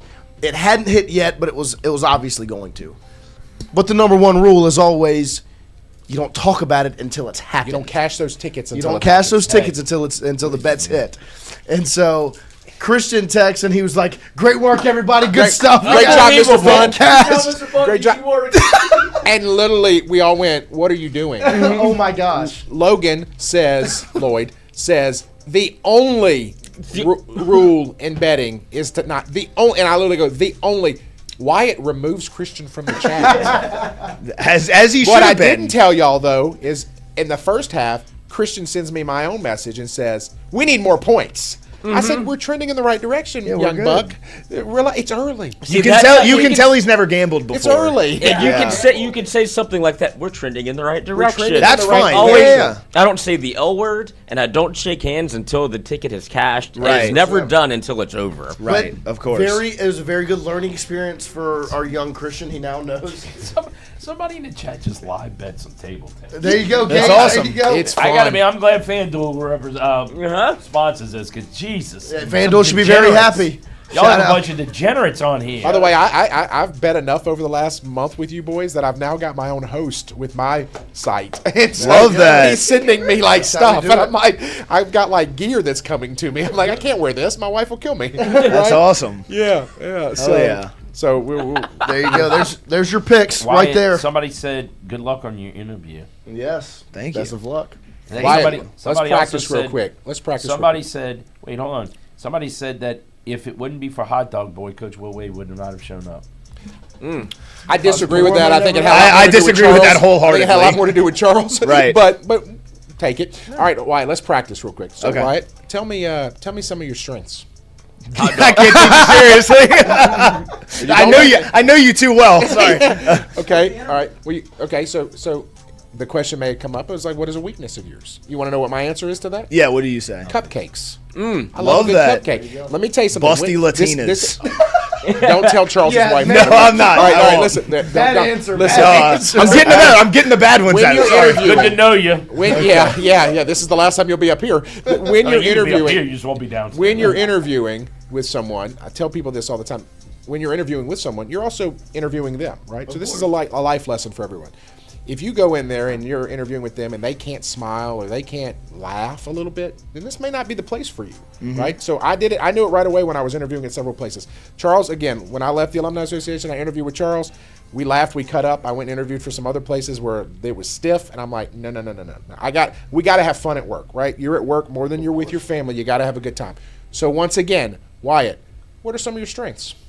What can you bring to the table? 27 hot dogs in a week. is. Yeah. What kind of value do you bring to Southern Regional Medical Center? Well, I think I know the social media game pretty well. I've been doing it for 4 to 5 years now. And as far as strengths, I think it's also kind of a weakness, but I struggle with putting out things that are not to my standard. And so I am a little bit of a perfectionist in that way. So I'm going to work as hard as I can to make sure it's absolutely perfect in my eyes. And if it's not, I'm not going to put it out, but I'm going to work tirelessly until I get it to that standard. That is a really good answer. Really good answer. Good answer. Good answer. Yeah, Family Feud. Good answer. Let's go to the board. Cut the tapes. Make sure she doesn't hear that. That's a really good answer. I know. You did well there. I know what I'm doing. I gotta be honest with you, like, she ain't listening. That's fine. No, I mean, it's She ain't funny. watching. Are you coming to the interview? No, I'm not. I don't do Oh, that. come on. Come sit I with get me. more important things to do. We should put on a tux Like and do giving like the Jason- Step Brothers. Like the Like Step giving Brothers. Jason what? Like giving Jason some advice on his betting. What? He's doing good right now. He bought me dinner last night. It is going well right My now. dinner. He Bought won Because the bet hit. I know, but you cashed out when bought food right away. Well, I cashed out however much I needed to get food. Well, how much did you win last night? Do you mind me asking? I think I bet 10 and I won 30. Nice. Covered your meal. So if you'd have bet 100, you'd have won 300. But if he'd have lost 100, if he'd have bet 100, Jason, don't get caught up in the weeds. No, but you know me. I'm the guy. I tell you what, you give him shit for being a gambler. You have a very gambling mindset of like, well, if you spend 100, I just want to win. When I win, I want to win big. Yeah, I don't like. But $30 is big for me. That's the it's thing. all relative. It is. $30 is massive. I will say this with Charles. That's a tank of Charles gas. doesn't really gamble a lot, right? Like, Right. he'll gamble with me. I think I've unfortunately introduced it to him a little bit more and maybe blamed for that. But Charles is the kind of gambler that, like, he can bet one game and be done with it. Yeah. And maybe one game a week. And I'm like, no. Yeah. I got to have action every night. But I'll bet like $300 bucks. Yeah, you have to understand, though, your $300 is my $10. If Fair. you stop spending it on fast food, I have to eat. Got to eat. Gotta eat. Boys got to eat. Shero. Like, Yeah, I can't live off free hot dogs for the rest of my life. A lot, but so I'm hoping this is my hope. This is my hope I eat for nothing you. but fast food. This is my hope for you. This interview goes well. You get a part-time job with my company to run the social media because people are asking who you interviewing That would with be Southern Regional fantastic. Medical Center. So run the social media for us, and then you can buy a place or rent a place up here and live here and be a permanent fixture in this. Last person I hired in social media moved here and quit and moved back to New Orleans. And I also had to pick her up and bring her to work. You won't have to do that. I'll keep Actually, taping I up don't the front of mind my picking car. you up. I think it'd be fun. You gotta tape the front of your car? Yeah. Well, I don't have to. I've kind of No, stopped it's doing probably it, for the best. but- Yeah. You have My to- my little bumper is messed up, like the front right of my bumper. You know, there's things called body shops. Street Yeah, I know, but it's Oh, like it's $2,000. expensive. I don't Yeah. pay that. I'm just fucking gorilla tape. Do you live to eat or eat to live? Just an interview Yes. question? Yes. That's a good answer. Great answer. You're gonna Good get answer. some- Good you're answer. gonna Good get answer. some- Good answer. Good answer. You're Good gonna get some answer. tough questions today. I'm just telling you. Joanne is a Top tough one. 5 questions That's on the what board. it's a little bit different than the Tingle & Co. interview process. You got the job the second you walked There was in. no interview. I thought it was basically take your shirt off. Let me see. Yes. All right, that was Well, it. see, Pochi got the job at Clemson. He ends up sitting in the row behind us at the Clemson football game last So year. y'all didn't know each other? No, we knew each Oh. other somewhat. He knew Christian a little bit better. We had seen him in Omaha. It just ended up so happening that he sat behind us at the Clemson game, and he was awesome.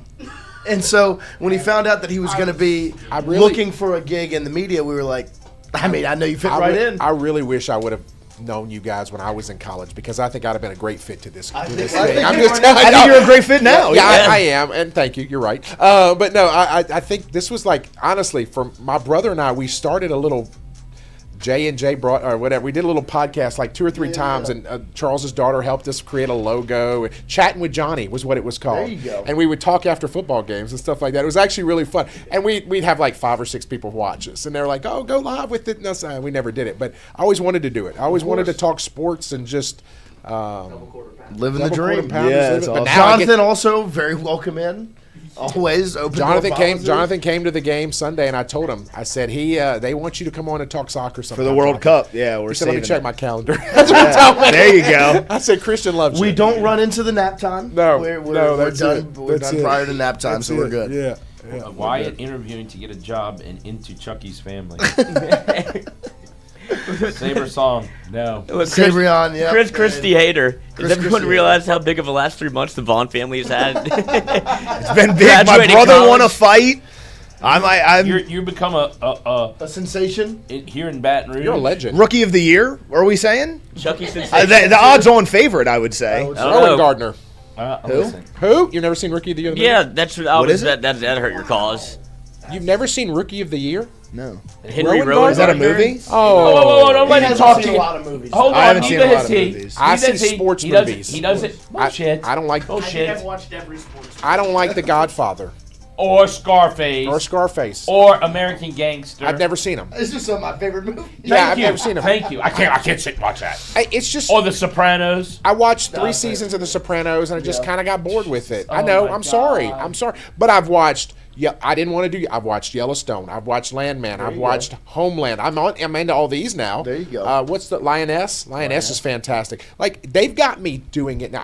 But I'm not the guy that conforms, right? And also, I'm gonna be honest with you. As a sports bettor, I'm kind of the same way. my to be nights honest. are spent watching sports Yeah. and betting. I don't want to watch The Right. Godfather on a See, Tuesday night. I'm similar in the standpoint of like, if I find a show that's been blown up and everybody says it's so excellent, I don't wanna I'll watch kind it. of not watch Yes. it Yep. because everybody's talking I'm the about same it. way. But I'd like to get into them early. But like, my dad's favorite movies are the Godfather movies. Yeah. So I Well, like that's when I was Charles. like 7 years old, I had to watch. I will Quote tell every you one all. of them. I went home and I started The Sopranos, and I came back one day and I looked at BJ and I said, "Do we work for that family? Like that's just the Sopranos family we work for, right?" Like he's like, "Well, not Chucky exactly, Sunshine. not exactly, but it seems very similar, right?" Yeah. And so, no, sports movies. I've course. watched every one. Of Angels course. in the Outfield was on the other day. Good Kicking one, yeah. and Screaming was on last night. With Will Ferrell was. These are great movies, Yeah. man. You have too much time on your hand to watch movies at night. What's you your need to be favorite out and about. No, I'm watching. I'm betting on. What's my favorite baseball movie? Moneyball. Moneyball. Okay, so I that's a great I have one. really 5, right? Like so, Rookie of the Year is way up there. Moneyball is up there. A League of Their Own. I love Angels in the Outfield. Really? Yeah. I love. What's the Tigers movie? I think that one's my. I love one of my the favorites. Tiger. Oh, for the love of the game. No, I've never seen. What's, I've never um, seen that. What's the one with Amy Adams where she's the daughter of the scout? Oh, how did Trouble with the Curve? Trouble with the Curve. I don't Great. like I it. love that movie. I like movie it. is What's the movie What's is the one where the brutally kid manages bad. the twins? Oh, we watched that one. We did Little Big League. Little Big League. That movie is great. So that's a funny Single. thing Charles and I talk about all the time, especially when the Tigers are slumping a little bit here, and we get excited like we're back, and Charles will look at me and go, "Jason, you know it's bad when you're excited about a CNI single through the left side for one of your players, and then we got to cut him, right?" I saw a clip of a college game, and they did the Little Big League play where they. Oh yeah, Yeah. throw- it's not going to work. It's You not know going to who work. did that? It You, worked. you It know worked. who did that originally? Skip. Bertman. Really? When he was at Miami. Skip Bertman did the hidden ball trick in Omaha. I knew about that. Yeah, I mean, you're a part of the field crew and you didn't know that? Hey, Poggi, talk to us about the drone. Yeah. Is the floor mag picking him up right now? Because I don't know, but that was. Just talk loud. I can talk loud enough. That was. this was nuts. Plugged in. It was. Well, there was a lot of people in here and a lot of things were being said. It so was I just wanted to nuts. take Like the we chance. literally see this drone go past No, it us. was nuts. Well, I was looking at it because it was right next to y'all, basically. Yeah. And so I was looking at it, and I was just like, "What is that do?" And Miss Maureen was sitting right behind us. She was making jokes about it being Coach Terry, the pitching coach. Oh, yeah. for Oh, South Carolina. that's funny. And so she was making jokes about that, but it's flying, and so it hits the net. It hits the net. I'm literally standing right there. Like I was like I had to back up. You didn't just catch it? because- No, I was holding it for a little Did while. you? I held Like a baby bird. Because I let me grabbed take it you. and I had to go give it to the. Yeah. the They other haven't bird. found out whose it is. No, You didn't take the SIM card out? No, I think that's what they were like planning on doing. Yeah. We Yeah, asked- somebody's gonna be in trouble. It's a felony. Somebody's going to No, jail. Big time. Yeah, Like, somebody's they're- getting in they're- trouble. I would whoever recommend you was turn going yourself to- in. But like they are going to be able to find out who it was. Yes, absolutely. Oh, yeah. Like, Absolutely. they Yeah. probably already have found out. Basically, it's like a scene from Taken. We will find you. Good luck. That was Good crazy. luck. That was crazy. That is crazy. Because I just heard it, and so I turned around and. Literally, it went right past our suite, and I'm No, I standing know. inside. Charles is outside, and he goes, "Look!" I'm like, "Where's the drone come from?" What's the point of like? Why would you do that? I think it was probably a student or somebody that's living in one of these apartments. Was like, "Let's have some fun and sit Oh, in yeah. But watch a little the live thing that was baseball." interesting was it definitely was somebody who was nowhere near the stadium. Of course. Because couldn't see the because net. it like definitely was still going, but it died with the connection because it wouldn't have Oh, just that's kept, right. That's right. It just kept going in like a straight line. Yeah. It didn't like move or anything like that. So whoever was in control Like lost had control That of makes sense. maneuvering it. That I makes see, I sense. see. That makes sense. That would be my excuse. So who's the next interview we're gonna? Let's move on. Who do we need? Oprah. Who do you want? I don't. Okay, think we can't do she's- that. See, I mean, a lot of people, of course, are asking for Kiffin now that we've had Wade. That's Well, probably, that's actually, probably I'll gonna be honest with you. We've got a guy that's got a connection there. I No, just that don't is know- true. I don't know. If But we that's a can- tough one to get because football is a different monster when Animal. it comes to. I think getting this needs to be a interviews. basketball. No, 100%, podcast. 100%. Oh, I mean, you're biased. You're being biased. I am. Jay Johnson wants to come Of on. course. Jay wants to come on. for Come sure. on, he wants I to eat hot dog Listen, I guy. tried to get I I wanna tried to meet get him him. a retweet out of us last night when I I sent know, the- I saw. when I I sent saw. the Yeah. tweet out. I was hoping for something, but How was rubbing shoulders with the elite of Louisiana? There you go. Got to meet the governor last night. Nice. How was that? It was good. Well, Huh? Probably. interview? Probably. Yeah. we still got to get Heath. Yes, we do need to get Heath. That's right. Heath would be a great one. Yeah, I'm sure there's a list BJ, we we could can definitely put get together. BJ. We do need to get BJ to pop in once. Yeah. Maybe I would like to be on TV. I know. Sorry. Witness protection. But I will say, to the movie discussion, one segment we do during the off season, like when there's no sports, is we do a movie club. And so, like last year, it was what 90s, the 90s movie club. Mhm. So we pick movies from the 90s. You They're all sports movies. announce Oh, it on that's fun. Announce it on a Friday. You watch it over the weekend. We'll talk about it on Tuesday. I'm in. Oh, I like that. And so I think that's Love what I it. think. All right, so we'll be a part of that. Now, when Charles gets back from his vacation, Of course. we're taking a boys trip. Okay, We're going to Biloxi. We're going to Biloxi. We're going to take a boys trip. We're going to roll some dice. Wait, no, yeah, we'll wait till after you're 21. Hoji, are you 21? 22. Oh, good. Yeah, it's just Christian. He just can't bet sports All right, bets so until he's on so the- for maybe around He'll be done by then. maybe around Charles's birthday, we'll go take a Maybe a not on trip. the 15. No. After Christian Sharpies. after Christian is 21 For from my interview. Smelling Sharpies. So Christian wants. let's No, lock you're not it- 21. Let's lock this in, boys, because we're going to take a gambling trip to Biloxi. Okay. We're going to Cajun's Fried Chicken. Love that. Yeah, and we're Y'all go to Cajuns. I'm gonna go. Where are we? Go to Where are we? Golden Nugget or? Well, Charles is not a big golden nugget Really? guy. We can try. What I'm hoping. I is know is the lady do our who friends serves the over- drinks out at the pool. Do our so- friends at Bally's have a partnership there? Since they're going to start sponsoring us. We got that meeting Oh, you know tomorrow. what? We'll see. Or what does FanDuel have there? Can the We fine can folks check at in. FanDuel? Let's ask the FanDuel fine- has like a friends little over at sports FanDuel? book room in Golden Nugget. It was very nice. Okay, so I think it was. I went to Margaritaville. Arcade. Who's gonna bring the quarters? yeah. Here, I put $20 so- on They give you a card these days. Yeah. Modern times, they give you like a I credit showed my card. age. Start saving now because we're going to roll some dice, boys. Let's just Okay. let's hit one of these Planning in parlays. July. I'm trying to plan Yeah. like next week. Well, He's playing in July. Well, I mean, Let's go next for week. college- I'm graduating Once next again, week. different tax brackets, Charles. Y'all go to college Biloxi, I'm age gonna go to ki- Vegas. College age kids have to save for things like But this. y'all go to Biloxi, I'm gonna go to Vegas. We go to Beau Rivage. We could go Beau Rivage. I got a relationship with some people over there. We can work that out. That's Actually, I'd like to do this. Oh, great! Now we got to repaint the room. One of my friends, when I went to Biloxi, actually, he left Golden Nugget to go play high stakes poker at Beau Rivage. poker. He Oh, walked don't get there Charles started on the and then poker. walked back. Don't get me He started came on back and he was like, "Yeah, I'm down I played $1,500." I played poker. We were like, what the I played poker one night at Beau Rivage. Yeah, I lost $4. I literally stayed there for like 5 hours. I'm like, that's That doesn't see, move my that's needle. insane. It's Yeah, that doesn't ridiculous. move my Yeah. needle either. But no, they've got bubble craps. They've got the craps. The problem with Beau Rivage is it's casino. $25 craps. It's hard to play for people that don't like to. You get into like Gold Nugget, it's maybe $5 or $10. Right. Yeah, we're doing this, boys. We're doing Love this. it. Maybe a tea time at Fallen Oak. Believe it. How many people we got? 1, 2, 3, 4, 5, 6, 7 of So us. y'all do the Can we take the slots? Can we take the Sprinter, Charles? 7? No. No. I'll rent us a like. We'll take the I'll rent an Nissan. Astro van. After these stories I heard about different sprinter vans, it sounds like they don't have the best ability. Yeah, we got some lacking some AC and some. Boys, Yeah, we'll take the yeah. Nissan. Don't worry about it. I'll rent an I'll Astro tape van. up the front bumper. We'll take the brand new, Nissan. so we're not worried about air conditioning. It's hard to park. Then you got to get a driver, and then you got to put the Sprinter? driver up. Yeah, Oh, I get it. but you could drink We and could take- drive or drink and ride. We could You take. definitely we can do could that. take Well, the you can do Tahoe, that the regardless. Escalade, Yeah. the black car. It's all right. We it's what, more we took comfortable. the white Tahoe to Starkville. Yeah. Shout out to my mom. And Lloyd Nice. drank and rode the whole way. So I don't know why he's worried about The it. cops were on us. Yeah, that was crazy. Just a little security checkpoint. It happens. All right, are That the was boys going to crazy. take? Are we going to win 1, 2, or 3 this weekend in Athens? Oh, I've got a good feeling. It's If I'm being Tuesday. honest, I've been feeling good about Athens for a while. I think ever Did it since the change? Tennessee series, I've had a very good feeling about this weekend. There's going to be like 20 runs scored. There's going to be a lot of homers scored. Yeah. A lot of homers hit, a lot of runs scored. I feel confident, but 2 out of 3 is going to be tough.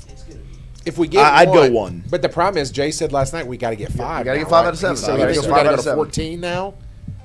14 wins. Well, he's saying if 5 out of 7 counting tonight, so that would be 13 SEC wins. Oh, so he's talking about tonight. 5 Right. out of 7 are the, they've Oh, got 7 okay, games okay, left. okay. Right. That makes me happy. So Tonight and assume then 2 Tulane's a weekends. win, and then 4 of the last 6 SEC. And then sweep Florida. Yeah. That's Hey, I would love to let's get talk- 2 in Let's talk Athens. about something. Let's talk about some more sports. Let's talk about Tulane. Let's tonight. talk about some more sports.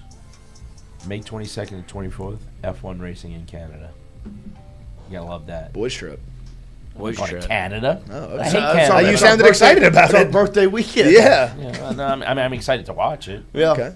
Gotta See, bet. I haven't gotten I don't into get the into- F1. I don't- race. I don't- I I'm love not- I'm F1 not big into racing. F1. I'm Telling not you, into it. listen, you got to watch it. It's unbelievable. Have you ever gone to one? I like No, I like wanna go. watching My like the daughter's last trying to 5 get me to take laps. her to That's it. Monaco. Vegas. I want to go to Vegas, but they said I was talking to some people in Vegas last time I was there. They said the F1 tickets to Las Vegas are more expensive than F1 tickets in Monaco. Holy crap.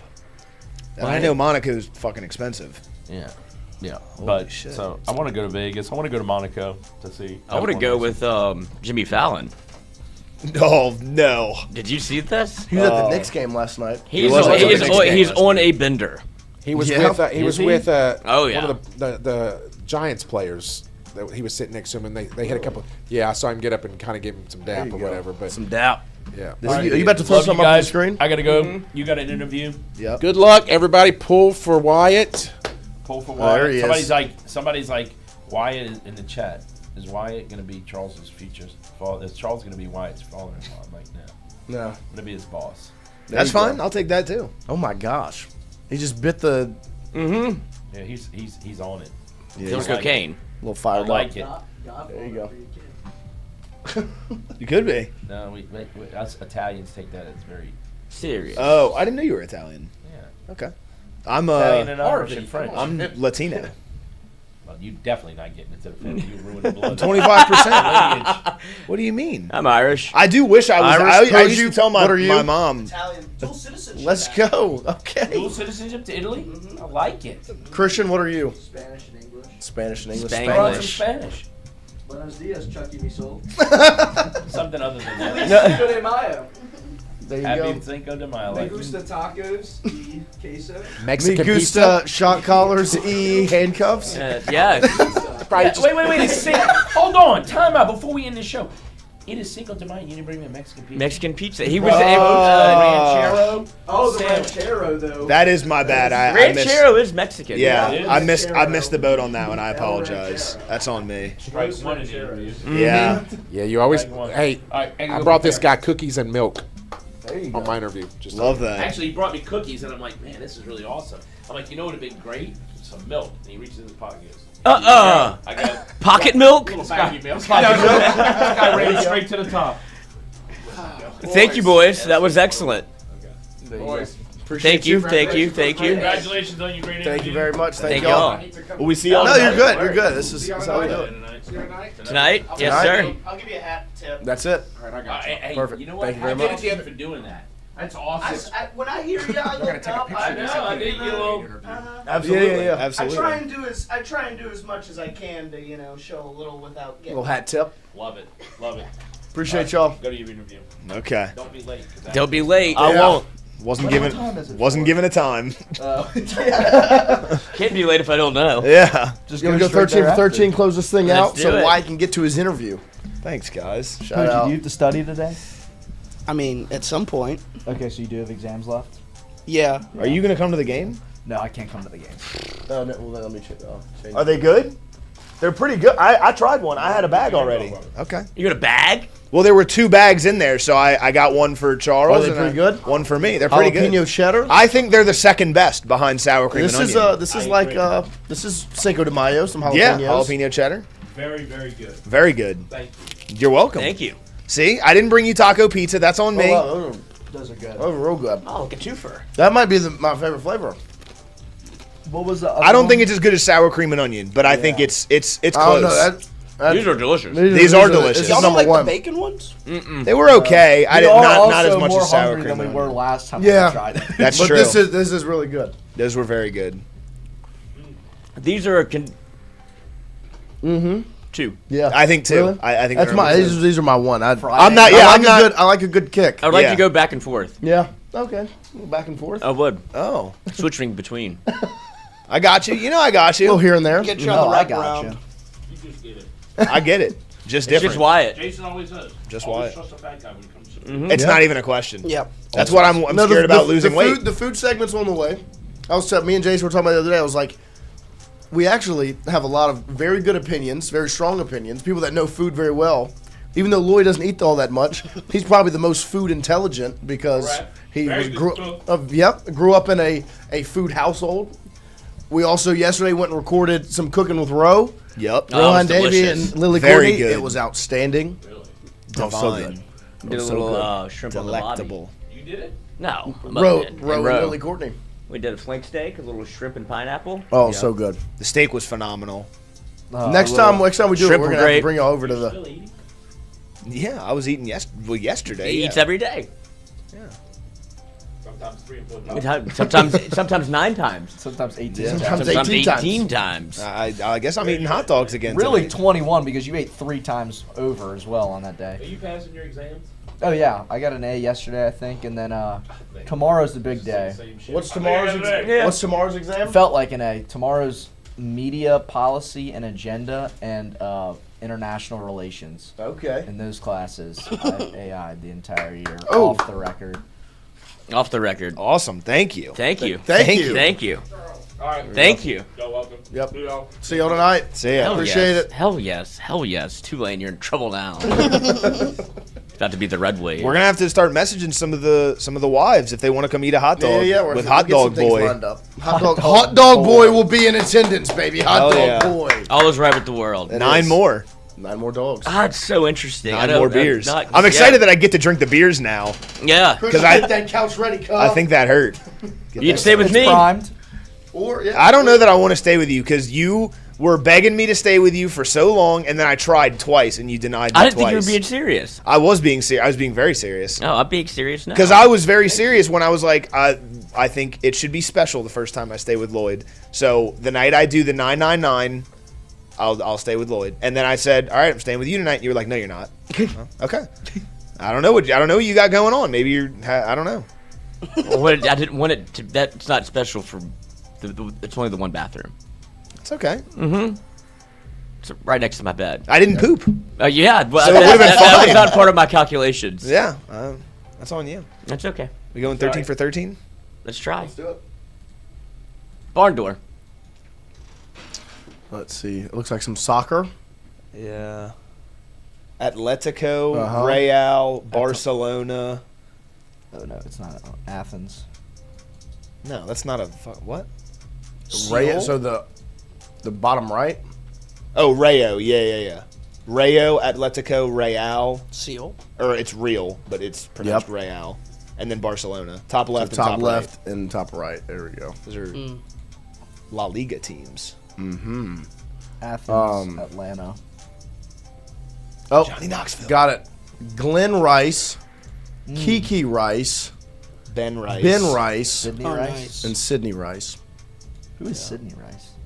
Oh, then it's not Sydney. Who else would be a Rice? Pitt Rice, Athens Rice, I know it's Glenn Rice, Kiki Rice. Ringer Rice. Oh, Ben Rice. Seoul, Athens, Atlanta, and Sydney. It's all at Okay. Olympic locations. There you go. Places that have hosted the Olympics. Look at me. What is that bottom one? I can't see. Wiener, Ringer. Johnny Knoxville. I don't know this. Grantland and the Ringer Or are Ben Yes, Simmons' website. Cajun, we I were mean, actually watching it at my apartment. Is his name Bill I'll Simmons? put my Simmons. Arsenal jersey on when I get back. Love that. but I don't know what it. what the other ones, what that has to do with this. Me neither.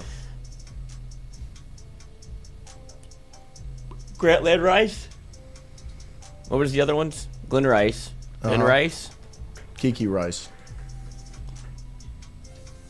Dang. Nice. Grantland Rice. No idea. The But that works. Horseshoe terms. Yep. That's not a sport. Writer. It's like lacrosse. It's just a club. Lacrosse is more of a sport than horse. Horse Yeah, hockey. that's horse. But if they're on either side of the aisle, both of them are not sports. They get to hang out together. You need to learn more about sports then. Is lacrosse classified as a sport or a club? Depends on who you're asking. Okay, maybe you should learn more about sports then. I don't know. It looks like I've been in sports. I don't know about you. Let's see. Is that Ashton Kutcher and Allison Brie? Mm-hmm. You're disgusting with this. It's definitely Allison Brie. That's her not. face. It's, I.E. 1L maybe. This isn't normal. No, it's not. Not at all. Is that Ashton Kutcher's hair? It feels like his jawline. It does look like This Ashton is Kutcher. talent. To I be able appreciate to know that this is actors, movie references, and then Oh, not it's right. only Let's that, but to know what go. actors look like, especially when they walk the red carpet or something like this. Bills, Chargers, Texans. Was he the starting quarterback for the Jets? I know. So he was the Bills before Yes. Allen. He was the Browns before Baker Mayfield. Ooh. No idea. Get this fucking Poj. shit out of here. Hockey. Talk to me, Poggi. 2000. I can't. Nah, young buck. I have no idea. 5 Somebody. overtimes though. That would be awesome. Who did something in hockey last night? That would be the answer. The Utah Mammoth. No, they're not. No. They were the thing. Did you see the Wild game against Wild. the Avalanche? Wild. That No, was okay. crazy. Okay. That Poggi, was what nuts. happened We'll in skip ski hockey? and come Why back are to they it. asking us about that? What cities? Skipsky Doodle. Skipsky Potatoes. 2015 is a top 5 pick. Chris Dunn. Yeah. I think it is. K-R-I-S. Wait. D-U-N-N. Yeah, it is. Did he play 2 years or 1 year? No, it's Chris Dunn. It's Chris Dunn. Yeah, I mean he definitely was a top 5 pick. Because I was thinking, who was the Providence point guard that got drafted before Steph Curry? Was it Johnny that was way Flynn? earlier, but it was Johnny. Was it Syracuse? No, Johnny Flynn was Syracuse. Syracuse. Oh, here you go, There fellas. They took Ricky Rubio and Johnny Flynn before Steph That's Curry, what I it was. believe. Okay. Near the homeland a little bit. Black Rifle Coffee. Caribou Coffee. There you go. Bow. Shout out Poj. Near the homeland. This grocery chain known for selling it almost under its own label and buying from local vendors. Albertsons. I feel like Aldi's connected to like Rouse's and Winn. I know they took over Winn Dixie's. It's not Rouse's. I have no idea. I've got no idea. Whole Foods. This grocery chain. Trader Joe's. That's not the worst guess I've ever heard in my life. I don't know. Does Trader Joe's still exist? Oh, yeah. Yes. Grocery Mart, maybe. Try it. Bang! Chrissy. That's the first one I've gotten in like Ever. while. Do high production costs. Oh, Mick Jagger, Martin Scorsese, HBO period drama from the 1970s. New It's like York. vinyl. Yeah, Is that what it's called? I think so. Yeah, I'm confident in you guys. Good, let's go. Come on. Oh, Starsky and Hutch. Tropic Thunder. Never go. Yes. Why'd you only call them when you're high? Is the Arctic Monkeys. Oh, There's a bad daily fucking. What is this? All right, oh let's my- lock in on this NHL. Because we absolutely dominated. Let's this. lock in. We're not getting this All right. though. It could be. Well, you made a good point of who is in who's playing right now. They're probably trying to get some Let's just say the Eastern Red Wings. Conference. No. Maybe the Lightning. maybe the Flyers. Maybe Wayne Philly. Gretzky. The Bruins. Maybe Philly. Or Is it the Bruins, perhaps? no. Oh, it's the Bruins. So, which 100%. game went to 5 overtimes? Who played in that? I don't know. What are you here for if you don't know hockey, Post? I had, dude. This is close to the homeland. Somebody give me hockey. I think Flyers is not the worst guess. Or we are on the precipice of going 9 for 9 all on our Leafs, own right maybe? now, or 13 for 13 all on our own. The Capitals. I think that's. They're in the playoffs right now. Yeah, Okay. yeah. That's why I Okay. was thinking it. Come on. Let's go! Let's go! It could only go one way today. What did y'all win? Great day. We do Explain this. We do a trivia every day. So we do athletic connections, which is 4 things, and then a daily. This has 9. So we try to go 13 for 13. And usually we need the chat to help us and give us answers, and we got all 13 all on our own from our own brains. Come on, fellas. Great work. I thought it was 10 minutes to 12. You got time. Oh, plenty of time.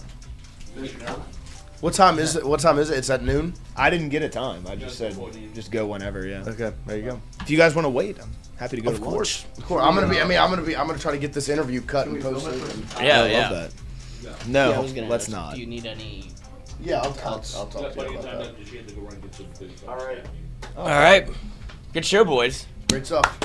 Boot up. 9 everybody. for Go 9. Tigers. And we got to boot up. We'll be back tomorrow, 8 a.m., and we'll see you then. Boot up.